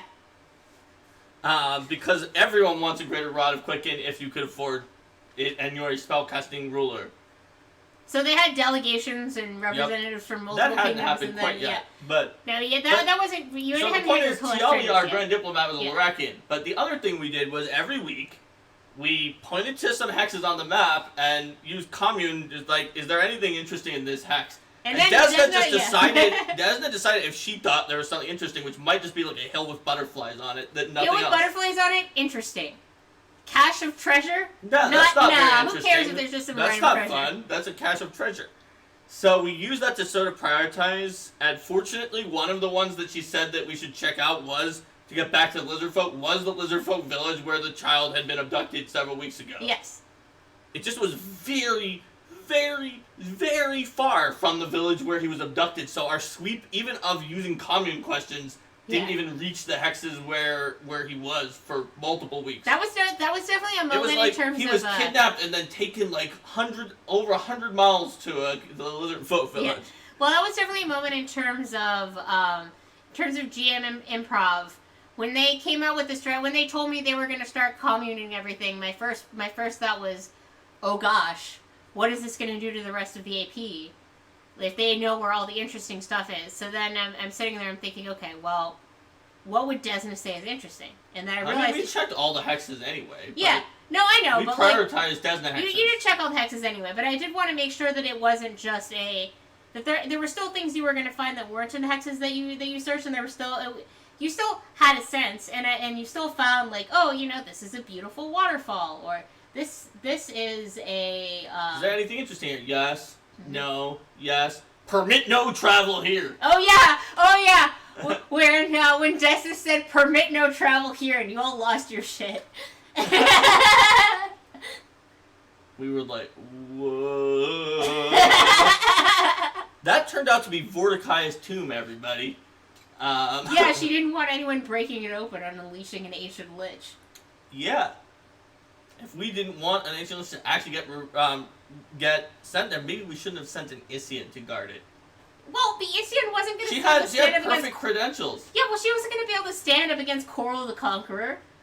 That's fair. The Great Worm Red Dragon. That's fair. On the other hand, she was an Isian. So She anyway, was very tolerant of your prejudice. so back to hey, it's based on reality because Isians murdered his parents. Anyway. So back to Lizard Folk. Somehow, like, this child was chosen to be abducted and be scared by a will-o-wisp, taken over 100 miles to his village, Mm-hmm. and then just left there for weeks with a lizard with a will-o-wisp, for some reason. But we did get there. I don't actually remember the reason and anymore. we managed to like bamboozle the whole thing because we were like, this is not. We managed to convince the lizard folk that correctly that will-o-wisp could not be their ancestor's spirit because it was a will-o-wisp, and that we had creatures who were actually spirits from the great beyond that were on our team, and we got them to stand down, but we still had to fight a pretty powerful will-o-wisp and save the child who had been kidnapped by the lizard folk. And when was that on? That was on 12 Saranac. All right.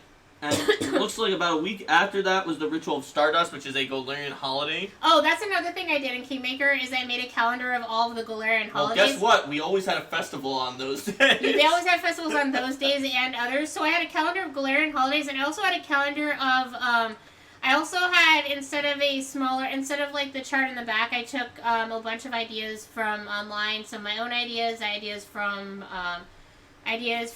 the with River Kingdom's Compendium. No, not that. What is it called? Book of River Nations. Book of River Nations. Yes, that's what it was. John Brazer's Book of River Nations. That's the one that had it. So I took events from that, and from the main book, and from the internet, and my stuff, and I came up with a D100 list. Our Warlord is wondering how many holidays we all made up. I feel like we were the maximum rate was that 3 or 4 a month. Yeah. It was a lot. It was a lot. It's basically if I remember correctly, like in Spain, they usually like have weekends that are shorter, but then they take off every Saint Day, which is many days, or something like that. So, that may be incorrect, but we did something similar to that where we just had all sorts of holidays all the time. Yeah. So I had a D100 chart of events. And then so basically I came with 100 ideas for small events, and then I rolled that, and I used that to flesh out, and I had all these calendars going up into advance of in the next few months of what was going on. That way I knew, that way I was able to plant hooks even for the little side events in advance and prep for those. That's right. And so then, because I don't have them in this file. Let's see. There's Archer Feast in honor of Russell. That's another like real Golarian holiday. Then there's Anton the Trapper. Oh yeah, Anton the Trapper. Who was just like a random ass trapper, and then you guys. He put on a prominent play in the newly finished theater because we built a theater. Right. So the thing about Anton the Trapper is Linda just randomly named a trapper named Anton, who was just the one who told us some information earlier on. And so we were making a wiki. Yes. And we started making wiki pages about everyone, and there was no information about Anton the Trapper. Yes. So then, I wrote a wiki page for Anton the Trapper that was like 30 times longer than any of our entries about anybody else, and was incredibly influenced by the Wikipedia entry for Anton Chekhov. Yes. So after he did that, I decided that because he did that Anton the Trapper was indeed a playwright. Anton the Trapper indeed has a playwright. Hold on, can we click on aspirations. Anton the Trapper and go to his page? The link doesn't work here. Let me see. It should be that Anton the Trapper is on here. Anton? Let's see. Yeah, Anton the Trapper, pronounced Anton, is a Breivik trapper, and he is also considered to be one of the greatest short story writers in the admittedly brief history of Breivik trappers who write short stories. His career as a dramatist produced 4 classics, and his best short stories are held in high esteem by writers and critics.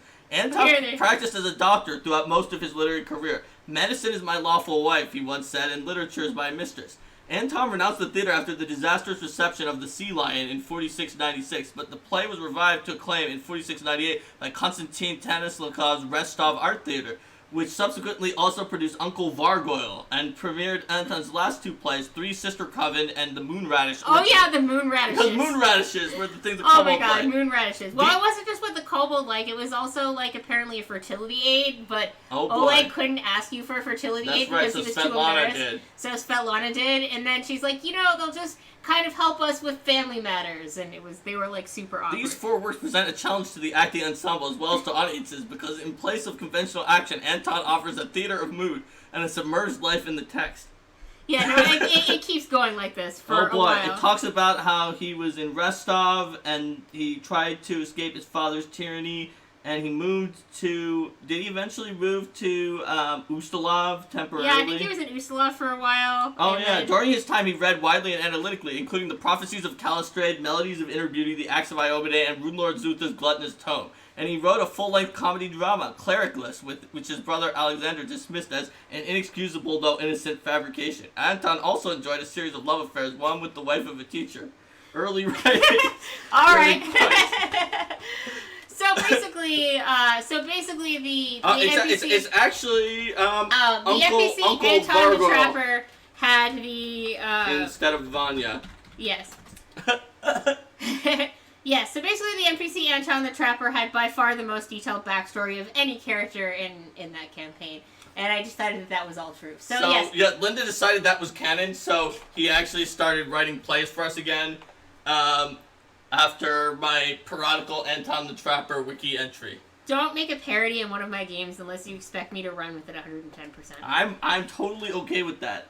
So what was the next thing? There was you discovered the underground palace of Lakaini the Ice Fae. That's right. Hello, Hidden Twig. Welcome. Hi, Hidden Twig. Ooh, Orlin wants to play Anton the Trapper now. Anton the Trapper or Duvoma, though?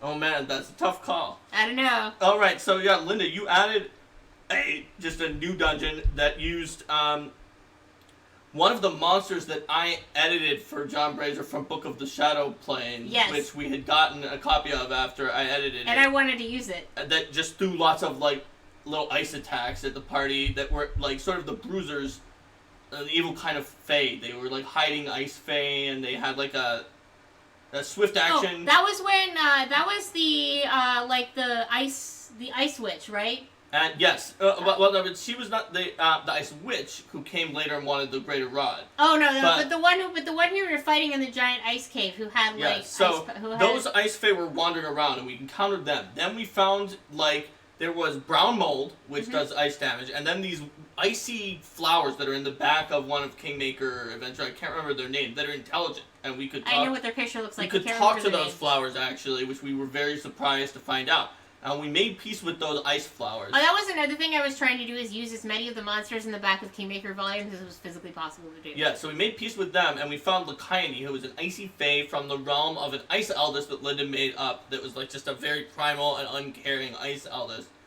And she had been sent over here and kind of wanted to get back to the first world. And so we agreed to help Lakaini after, like, sort of fighting a little bit against her ice magic. So this was another...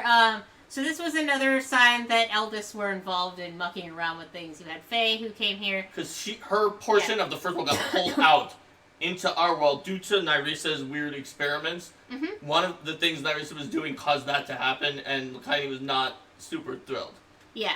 However, after we got... Major foreshadowing, number 3. After we got Lakaini back, the Ice Witch, who we didn't sell the Greater Rod of Beta Magic to from Irsen, we did say... We bait and switched her. We were like, oh, we're sorry we're not selling you that, but we do have a giant ice palace that that's when you sold him the ice palace. So we sold her the magical ice palace, but she had to provide the magic to transport the ice palace. Yeah. From that cave into where she wanted it. So then you were negotiating with one of like the more powerful Jadviga of Irsen. Yeah, she was one of the white witches. For one of the white witches of Irsen to sell her a Fae-crafted ice palace from the first world. Yes, that's correct. Yeah. And we sold her the ice palace instead of the Greater Rod. That helped you, because otherwise you were going to have some diplomatic issues. They were not happy not to be sold that. That's true.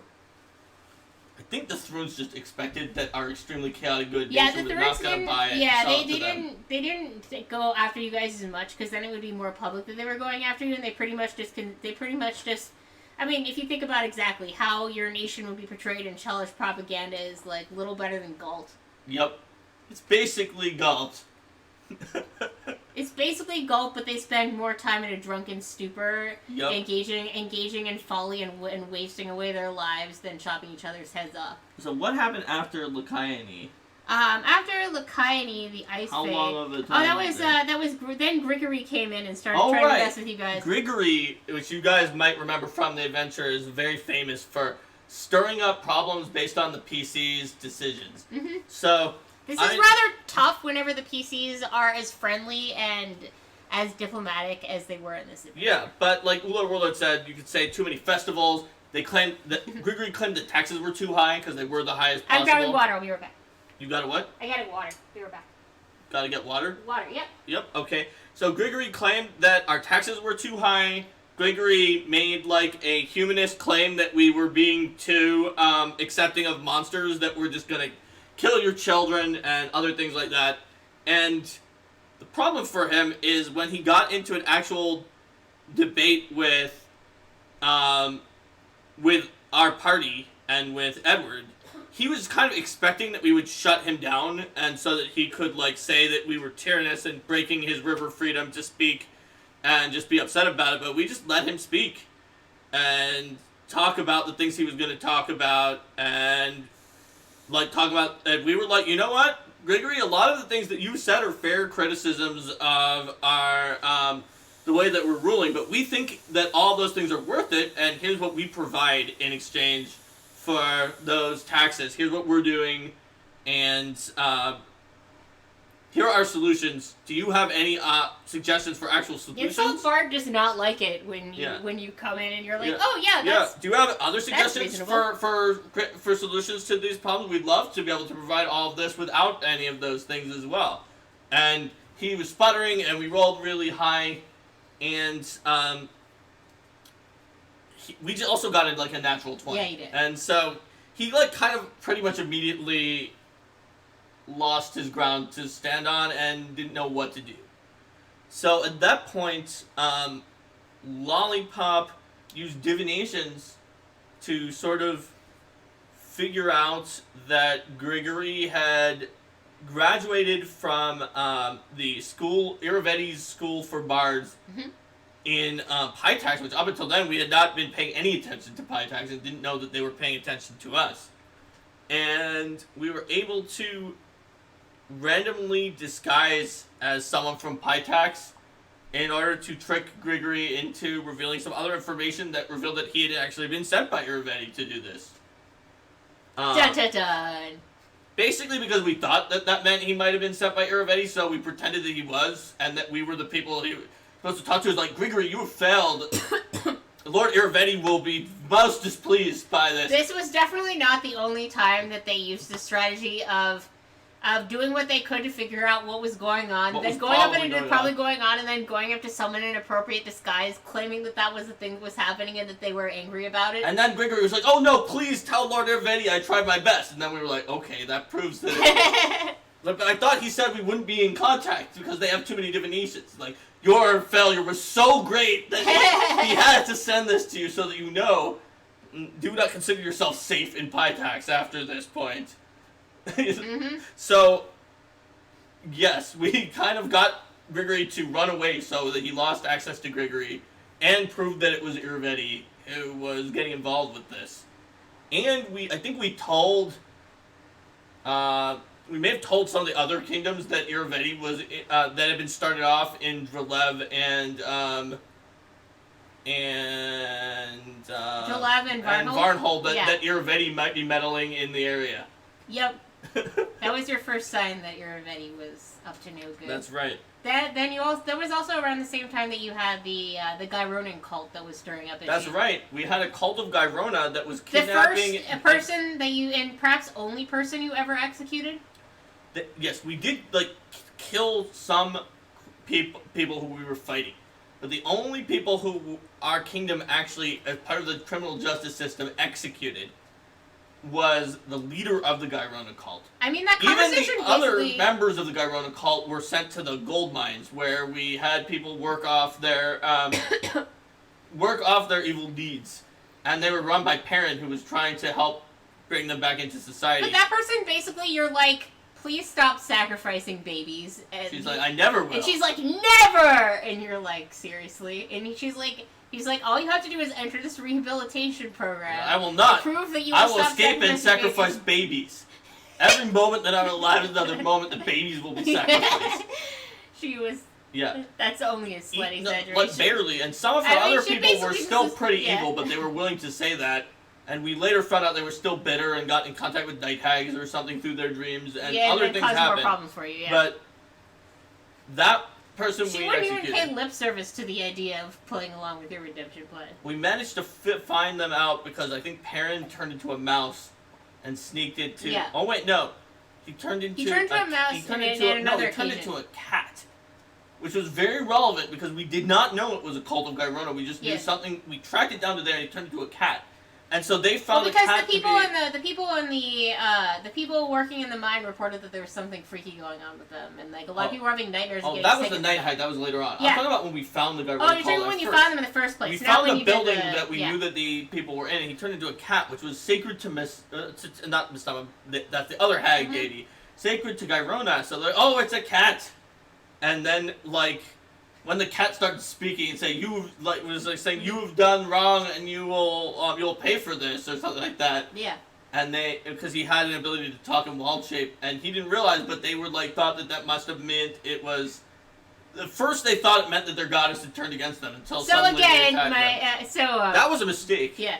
So again, my group likes using disguises to troll the crap out of NPCs. We weren't even trying to do that. He did that by accident. But yeah, they were killing babies and replacing them with changelings. Mm-hmm. I think there was like one changeling that we had in the kingdom as a result of that, who was like a young child that didn't really show up or become very relevant throughout the campaign. Well, you had some extra precautions to make sure that like she wouldn't get taken by hags, but she was young enough that wasn't really a risk yet. Yeah, she was not at the time of the hag calling. So that if the calling thing came up, you would know. That's right. So what happened? What happened after the Gyrona? After the Gyrona one, let's see. Some speeches to calm people down. Oh yeah. Wait, why did we give speeches to calm people down? That was no. I see. That was just to make sure that people weren't worried about after the Grigory stuff. Oh, Jode Kafkin. Yeah, right. We didn't talk about a high priest. Yeah. So our high priest was Jode. Mhm. For a while. Yes. Not forever. But for a while it was Jode, and Jode tried to calm people down.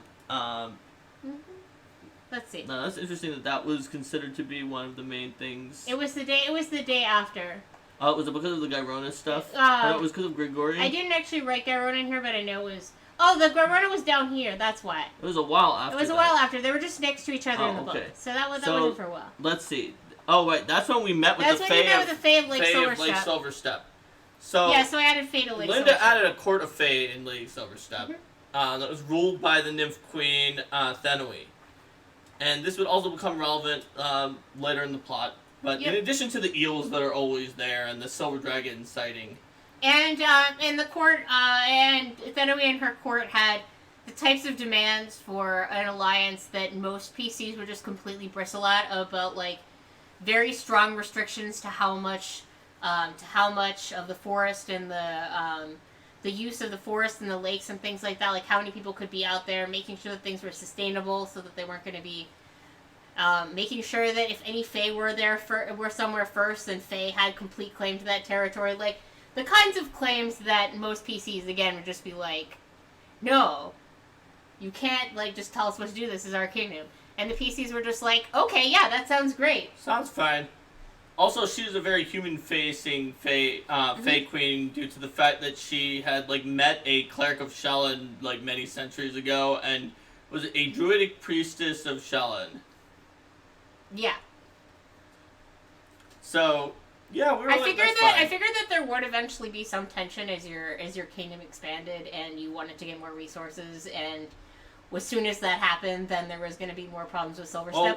There was a scripted encounter in the AP that didn't make it onto this timeline that we talked about slightly in the show with Meliancy, the Nixie, who's been entrancing these woodcutters who cut down like super rare and irreplaceable trees.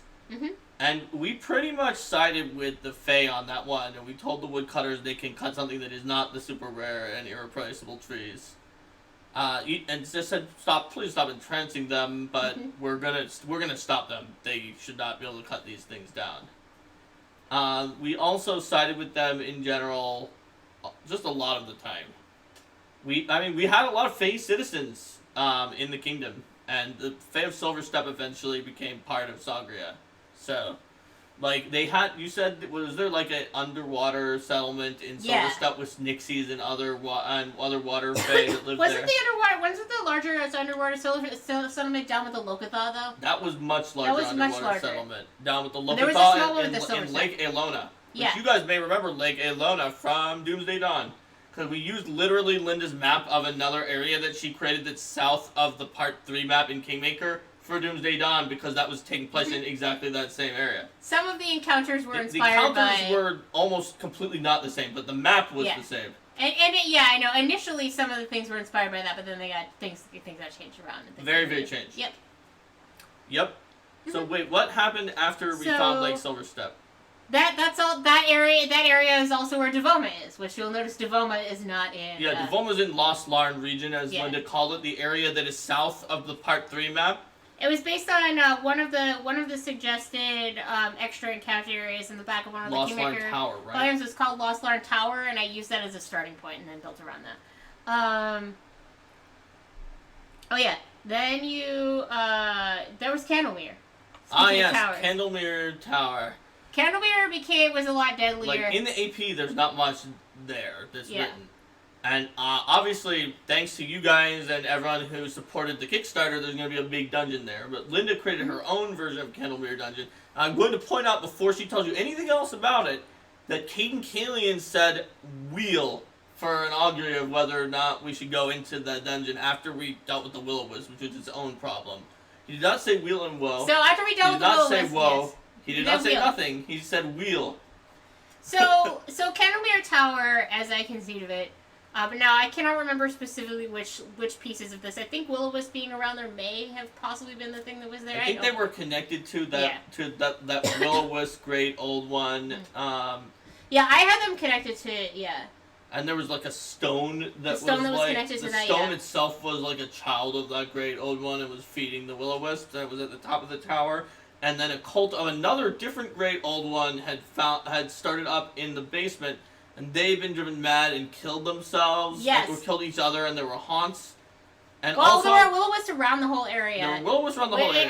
Anytime you came at night, the Will-O-Wisps came out even more. Because they could feed on that stone. They could feed that on was the energy. Child of the other There great were old also, one. there were also Hounds of Tindalos. Yes, there was that was the main concern. The main concern was the Hound of Tindalos. Because of breaching the Veil of Reality, a Hound of Tindalos was there. Yes.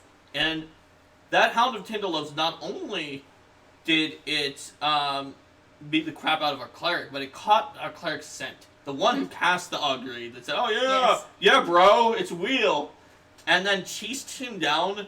And it was already so rough the first time we fought it that we brought him into our arena, the middle of our arena, the center of the arena, as far from any corners. Because they were brainstorming, possible. what is the thing that's as far from as many corners as possible? And then they realized, wait a minute, the center of our arena it's an oval arena, like sort of the stereotypical We arena. waited for the hound to come out, and it did.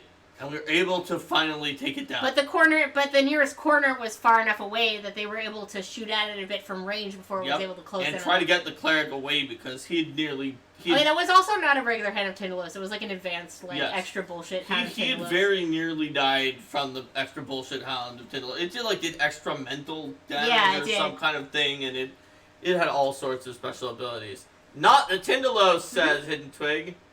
Was that when you ended up going into the alternate reality where you fought the giant mythic Will-O-Wisp? No, that was later. That was the realm of Fell Knight. That was the Fell Knight's Queen's realm. I thought that was much higher level. That was much higher level. Yeah. Yep.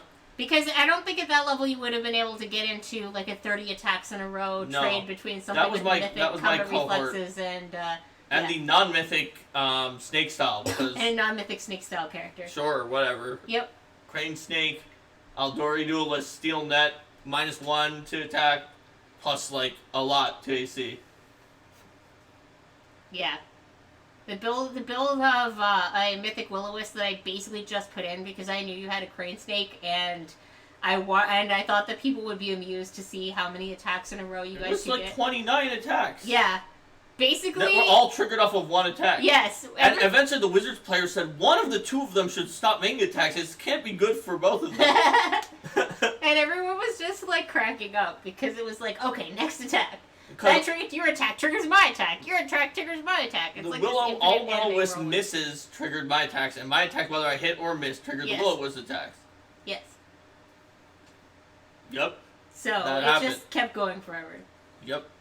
But yeah, that wasn't that particular Will-O-Wisp. No. There were also, gosh, what are they called? We eventually were able to destroy. Starspawn of Cthulhu modified version? No, not Starspawn of Cthulhu. That was something I did in Jade Region. Yeah, no. What's Starspawn of Cthulhu? The big giant stone we weren't going to be able to kill. What are the ones that are like kind of vaguely tree-like?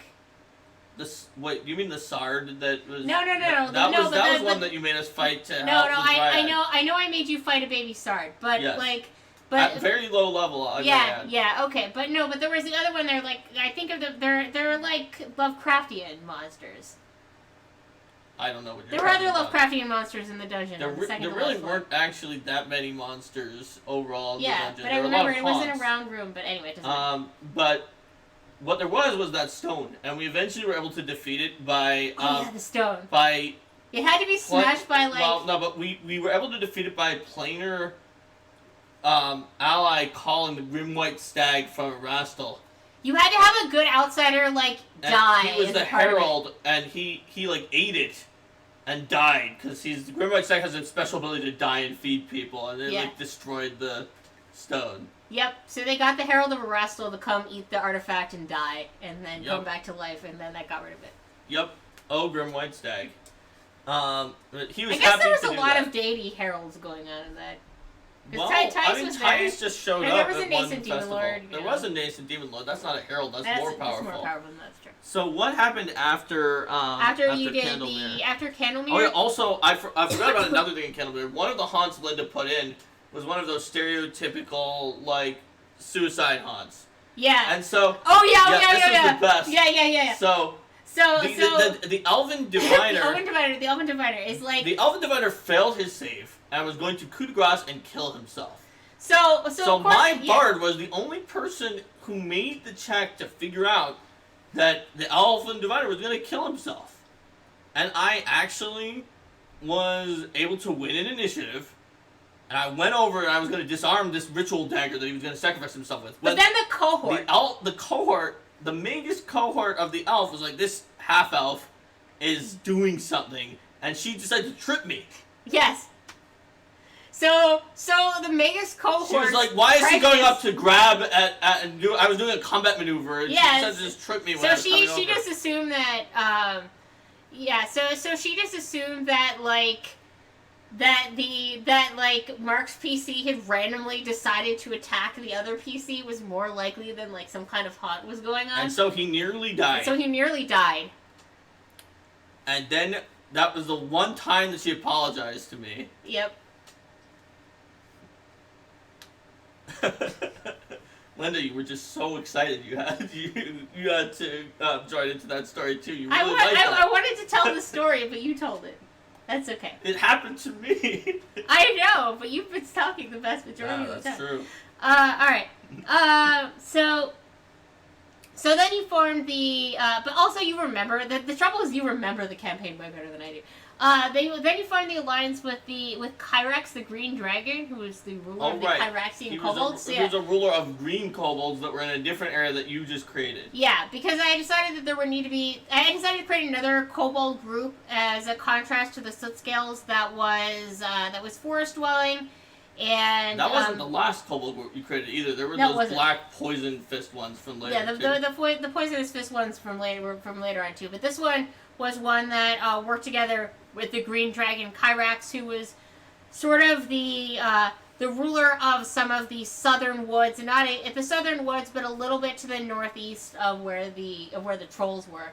So that they served as sort of an artificial border between troll territory and the northern areas that helped to explain why the trolls weren't coming up there all the time. Now they did still send the occasional, say, sending the emissary to the soot scales and things like that, but that helped to explain why they weren't sending full-scale armies. Also, eventually the trolls convinced the dragon Kyrax. Eventually the trolls we were not able to counter-convince Kyrax right away because even though our agreements that we made with the Fae, they thought that was reasonable, but what Kyrax would have had to do to be part of our kingdom grated against Kyrax's sense of self-importance until it became very clear that we were going to win, and that probably Kyrax was smart enough, even despite being a young dragon, to see that we were very gracious to anyone who sided and joined us, and that we were very dangerous to anyone who decided to attack us, and decided that Hargulko was a fool, and decided to join in with us. I side with you guys. Yeah, okay, I'm with you guys. That was mostly only when the writing was on the wall, though. Oh yeah, totally. I mean, like, he preferred to not have to. He preferred to be neutral, but he saw that he would get gobbled up by our expansion, which is how Hargulka convinced him anyways. Like, look how quickly they're expanding. You know they're not going to want a kingdom that has this weird small blip. They're not going to want the donut hole. A donut hole around your area. Which is really and then probably even if they true. say they're gonna, like, oh yeah, you're gonna believe them that they're just gonna sit there and they're gonna be and like, even oh if they yes, do, here, they'll have fortresses hoard. on every direction around you. Yes. Yep. And the kobolds didn't trust that either, so yeah. But they were never as much your allies. They were very much the... We had convinced the green kobolds, the kobolds, because we had the soot scales come and Micmac came to help. But the dragon himself, Kyrax, was not as convinced until later. Yeah. So they were always... They were convinced, but they were convinced that they were it was always good a to little side bit with you, but they were a little more sort of, distant. Yeah, they weren't as assimilated into the culture as the soot scale kobolds were. They were distant. They were allies, but distant allies at that point. Yeah, so there was that dragon. Let's see. So we had that dragon, then there was the festival, first brewing, the Festival of Caden Kellian, to celebrate the first brewing of the year. That was one of your largest festivals. That one was pretty ridiculous. I remember important. that one. Let's see. Oh, here was your first. Here was your first solving a crime with your solving a crime with your diviner police state. The one where there was a string of thefts, and it was just a group like, of kids that were pickpocketing. It was a group of child pickpockets, but like their theft had been so rare lately because of your security and things like that, and how much you were watching and things, that the police were like, oh my gosh, it's a theft, and like the entire group of PCs goes to investigate. And it turned out to be just this petty thieves. And it turned out to be these petty thieves. I remember it was we found the kid, like one of the kid who was the mastermind of that. And then Al was like the general of the entire kingdom. Comes up to like 12-year-old boy and rolls high and intimidating the boy. Because the mother was the one who answered the door first. Yeah. She was like, "What do you want?" He's like, "No, this is for your son." And then the general of the kingdom is like, "What have you done?" Yeah, he was like crying, and then the rest of the PCs are like, "Stop bullying a child." And he's like, "He was a thief." He's like, he was the head mastermind of the thieves. He needs to learn his lesson. Yeah. Oh my god. Well, I can tell you that kid was probably scarred for life, but he never stole again. Jesus. That's how people learn that if you steal in Sangria, that the general of the entire kingdom might come up and intimidate you in front of your mom. Well, you know what? He didn't get in any more trouble after that. He didn't. He was scared straight. No, his mom felt bad. Because, like, poor kid. Mm-hmm. It's like, there's nothing I would do. Like, obviously, you're not going to do that again. Mm-hmm. Let's see. More parties. Then you went to... Then you went to Varnhold for the founding party. All right, the Swallowtail Festival. Mm-hmm. That's right. But when we went to Varnhold's founding party, because they had not actually started up yet until later on they were starting. Yeah, so instead of just not having Varnhold be there and then just having it appear in the third volume when it's like, oh yeah, there was this kingdom there and it also vanished, I introduced a founding party for when they started it out and added some more NPCs and that was still during part 2. Yeah, it was still during part 2. And so we went there, but we left the kingdom. That was one of the first time we left our boundaries since the entire beginning when we went to Restov a few times. It was very relevant because as soon as we were gone, then a giant owlbear attacked your capital city, killing 6 people and wounding 29. Yes. A giant owlbear that was being controlled by an evil ring that was infused by the power of Nyrisa. It had like a hair from her. It was a cursed ring of animal friendship that Irvedi's person thought was going to work, but then he got killed, and the owlbears went berserk, and they rampaged. And so, yeah, we eventually managed to raise all 6 of those people who had been killed. But destroyed some buildings. Yeah, it was ridiculous. It was not You came good. back and there's all didn't you get a sending that was like help or whatever? Or was I don't think we had the sending. That was before your sending. This is why we started coming up with sending. That's right. That's where the sending really We didn't know that anything was wrong until after the Varenhold parties, and we came back and all this catastrophe. Yeah.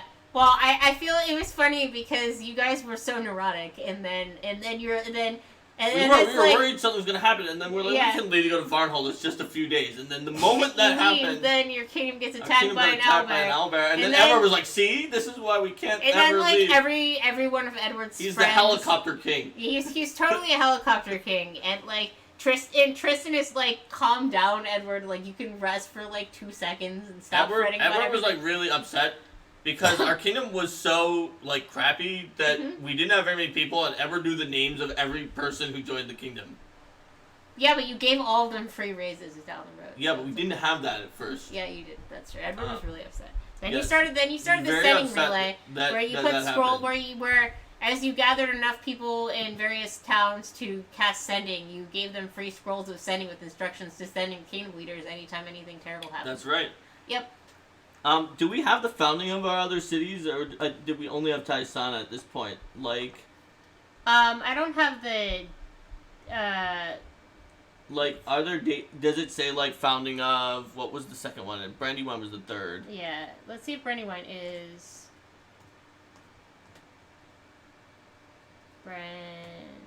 Brandywine was founded in 4711. Okay. What was the name of the second one that had all those Calistrians?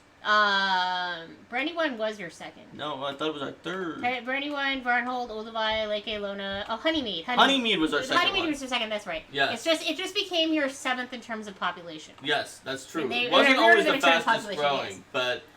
Yeah, the Calistrian place. Oh yeah, Olduvai, our flying city. That was our best city. Yeah, your flying city was pretty Actually, badass. our capital was really good too, but... Fair enough. Yeah, Honeymead. There was a recurring undercurrent. When was Honeymead's founding? Was that still after all of this? Maybe we didn't have enough money. I mean, we did spend like everything on an arena. Honeymead.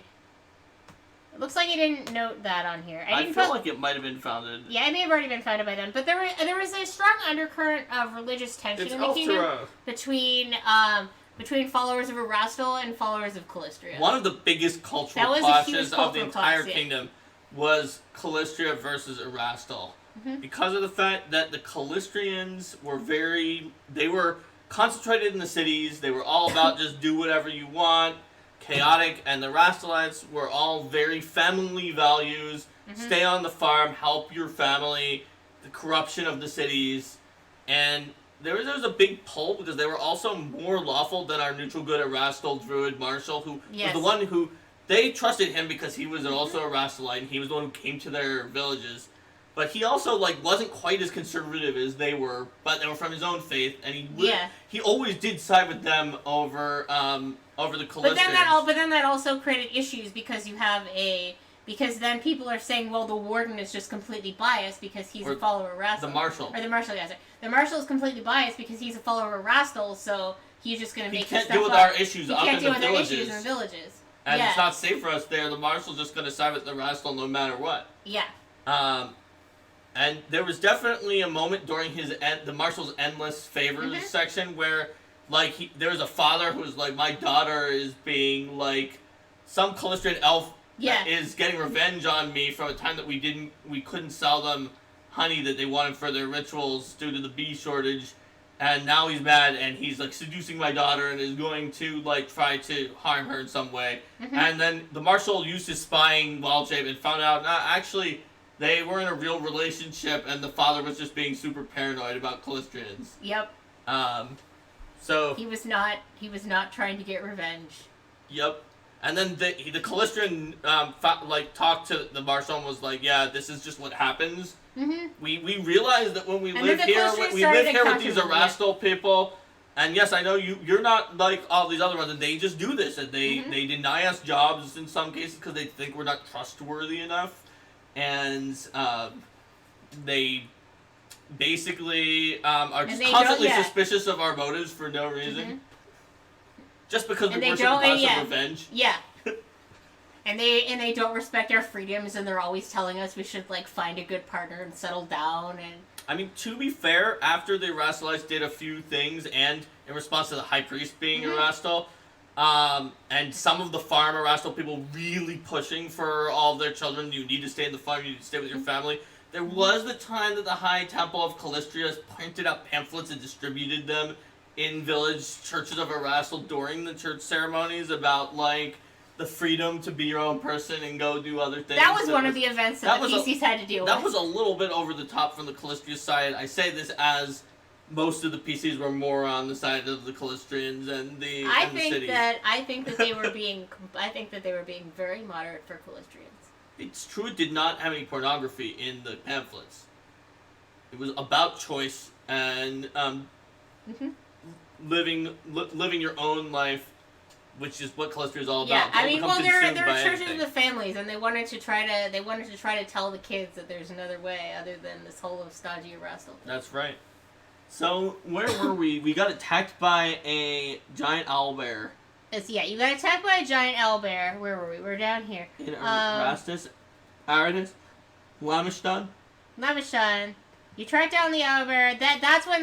We tracked down the owlbear to its lair and killed it. It had just got too far gone. And it had killed its mate, and we found its baby owlbear who was not corrupted by the ring. And you named it Owlbear the Lost. Yes, we named it Owlbear the Lost because Big Owl, the general, was known as Albert the Lost. That was just his character's name. So we named the owlbear Owlbear the Lost. And then after we named it Owlbear the Lost, then Big Owl decided that he really liked that was hilarious, and he liked that owlbear. Adopted the owlbear. He adopted the owlbear cub and raised it.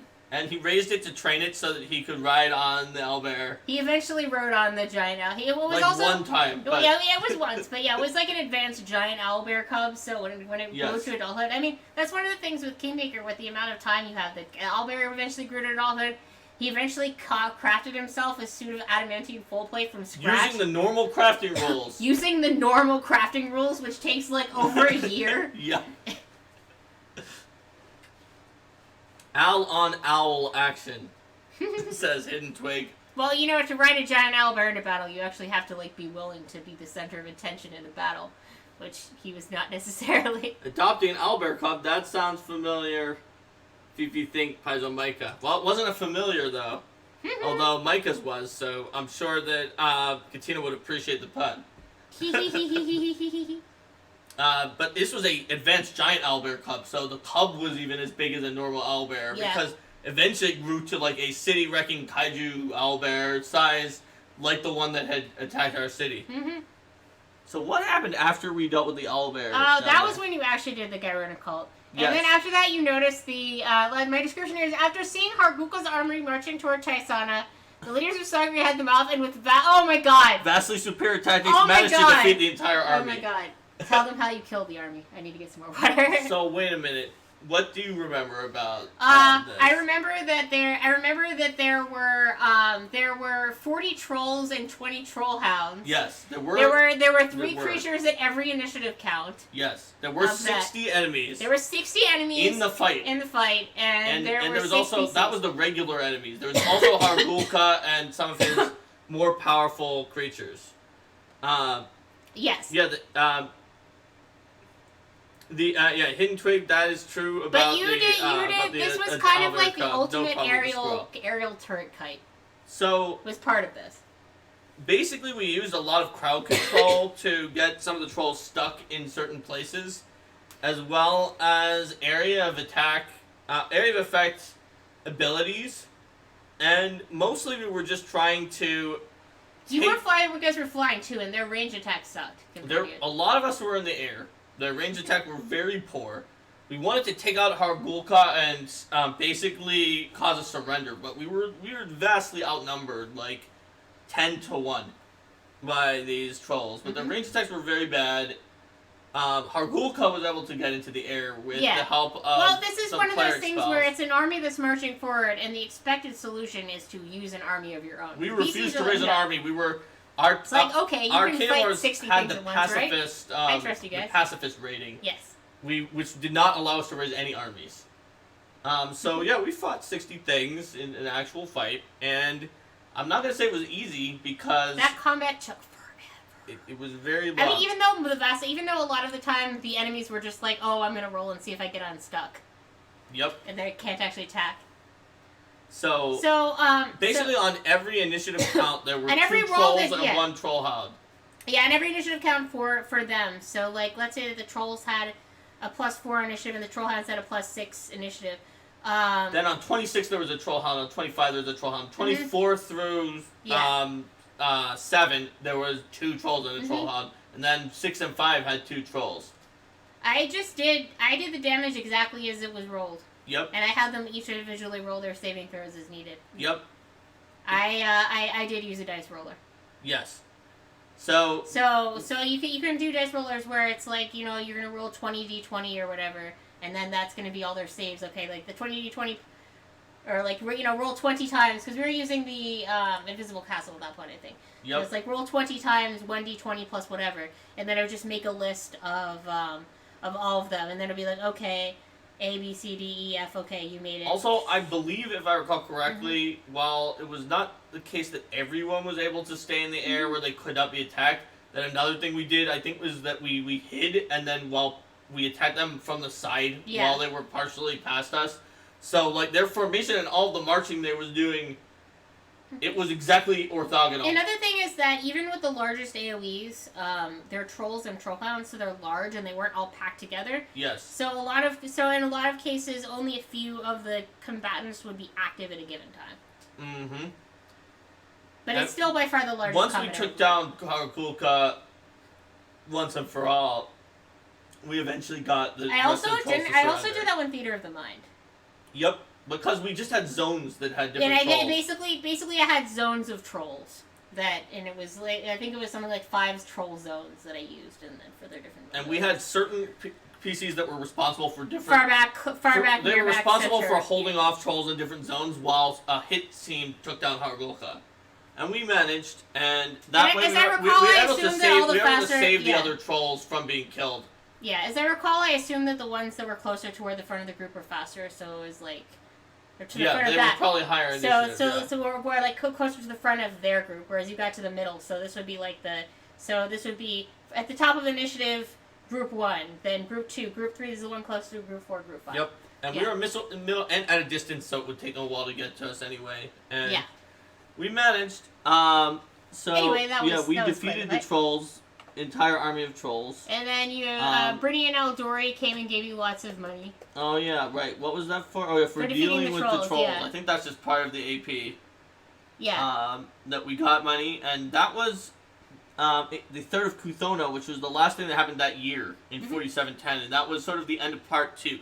So we sort of reversed the order of the 2 big things at the end of part 2, and we did the owlbear before the trolls. And Linda made the trolls a big deal. She started off with some of the ideas, I think, from the forums, from maybe Dude Meister's. Yeah, Dude Meister's, exactly. Kingdom of Monsters. I read Dude Meister's Kingdom of Monsters. Then expanded it even sort of further and had Argulka as an influence, in the way that Grigory was not, because he didn't convince the humans that we were bad. But Argulka was like an influence among the non-human residents. Yeah, like we talked about some of that with Kyrax and things like that. He also had influences going into the boggers of the swamp to the boggers of the swamp to the west, but that wasn't relevant because by the time that you found those boggarts, he was already gone. Yeah, so, he was out of there. But he had gone in the other direction through. And the all their Urxel demon lord stuff. There was some weird ember flame spirit thing that worked for Urxel that he had there. I always think of Urkel when I see Urxel. Yeah, well, because the Hargulkas presented didn't seem powerful enough. I also knew that I didn't know that you guys were specifically going to try a kite thing. But I know that I did know that. Didn't you have Argulka be a half? He was a half red dragon. He was a half red dragon. He had Oracle or some other power. He had a giant fire beam that he was shooting at you. Oh, there maybe he was a half black dragon Flames Oracle. So that's what it was. That's what it was. Fire protection from Flames Oracle. Yes. He was half black dragon and was descended from that black dragon that's associated with Nyrisa. Yes, that's right. That's what it was. And he had wings from that, so he could get to us in the air. Yes. You gave him some ridiculous I think he was a rage prophet. Yeah. He was Oracle Barbarian.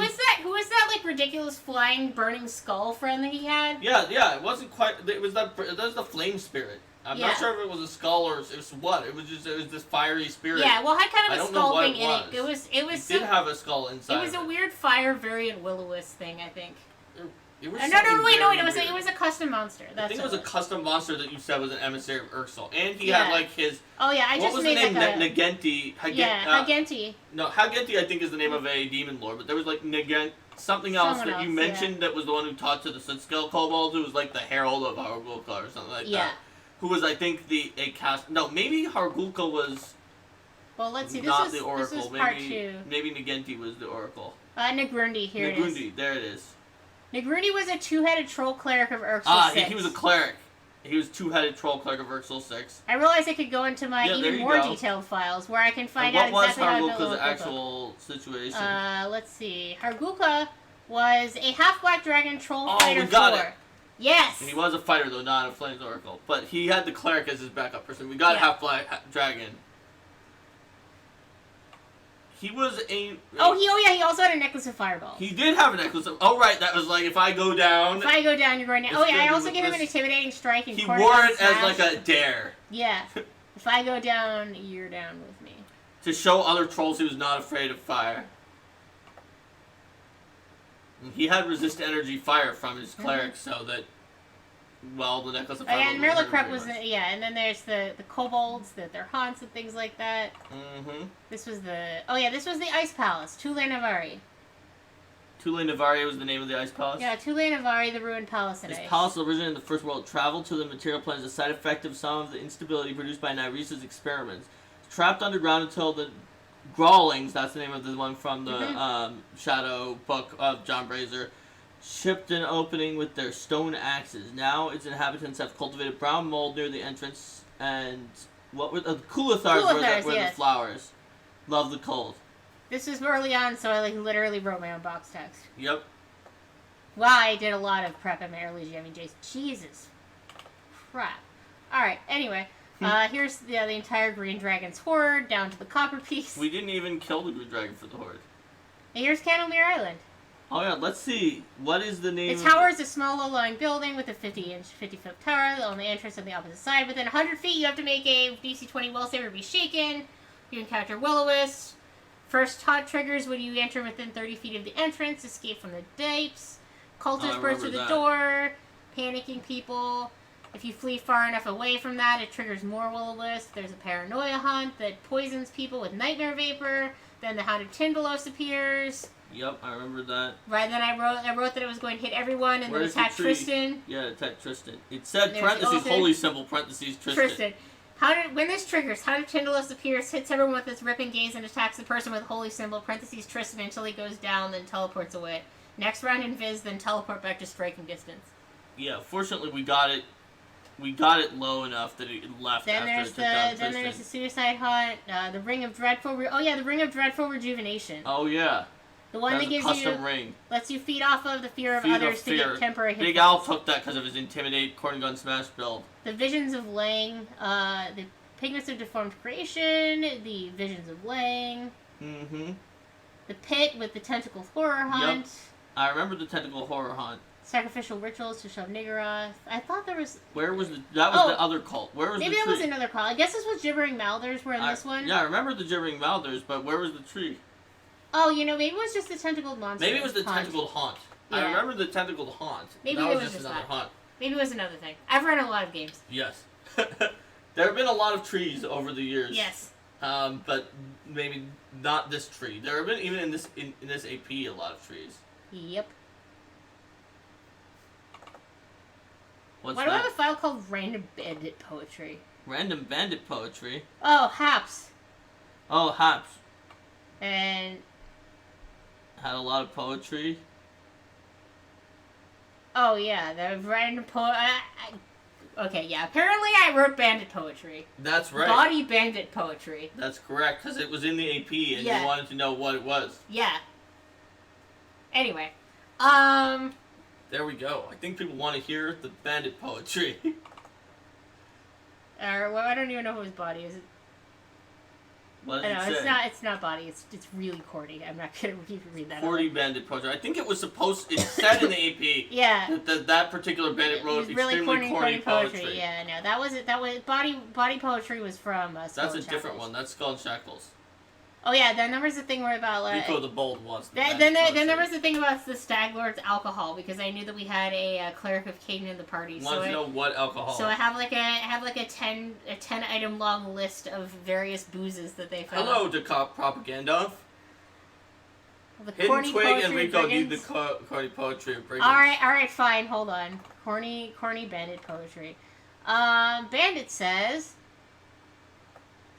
I love you in uncountable ways, from the bottom of my heart to the depths of my soul.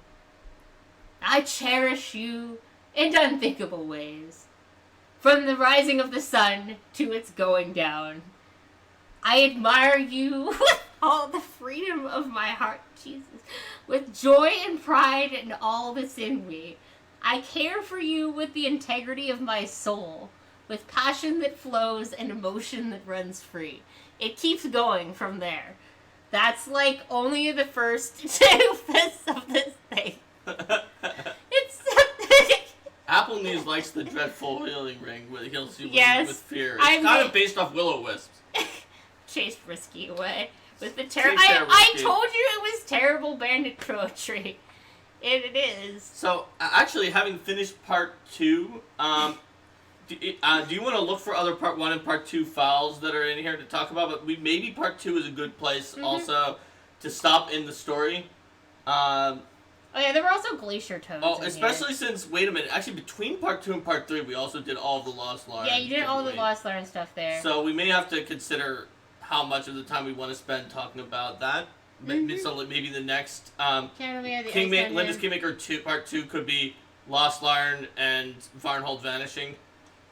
In some cases, like some of the end of the campaign, we did very quickly, but we did spend a lot of time in the Lost Larn. Your various treasures. That's true. So when Linda's talking about the Nomen Heights, that's the area from part 3, but we honestly explored like some of that and some of the Lost Larn region Linda added down that goes south towards Nystra and Galt, and Maivon is to the west of that. We sort of did that undifferentiatedly. We didn't metagame and be like, this is the map for this part. So we just went into like wherever we were interested in. I have well over 100 files in here. Especially when Desna said that area was interesting. Oh yeah, and then I have the entire thing about like the journals of Med. Oh yeah. The ones from after the player of Med left off. After the player of Med left off. What does it say at the bottom? Yeah, no, it's just some random stuff. Yeah, after the player of Med left. It was also. Yeah, he wrote. It was heavily. She wrote heavily encoded stuff that also, even when you decoded it, everyone's name was a code name. So like. Yes. The Lady Mantis received the lion's flowers 3 days past. She understood their meaning, and though she tried to hide her feelings, she was troubled upon receiving them. The following morning, the flowers were in the trash. Every last petal had been meticulously removed. I wonder if one of the flowers represented Edward in her mind. Yeah, that refers to the time that you sent a bouquet of white flowers. I sent, my character sent Natalis Tova a bouquet of white flowers every day on the anniversary of when his family was killed. Yep. Every year. Yep. Anyway, we should pause here. Yep. But let's say goodbye to YouTube for a moment. So, bye YouTube. See you next time. Bye YouTube.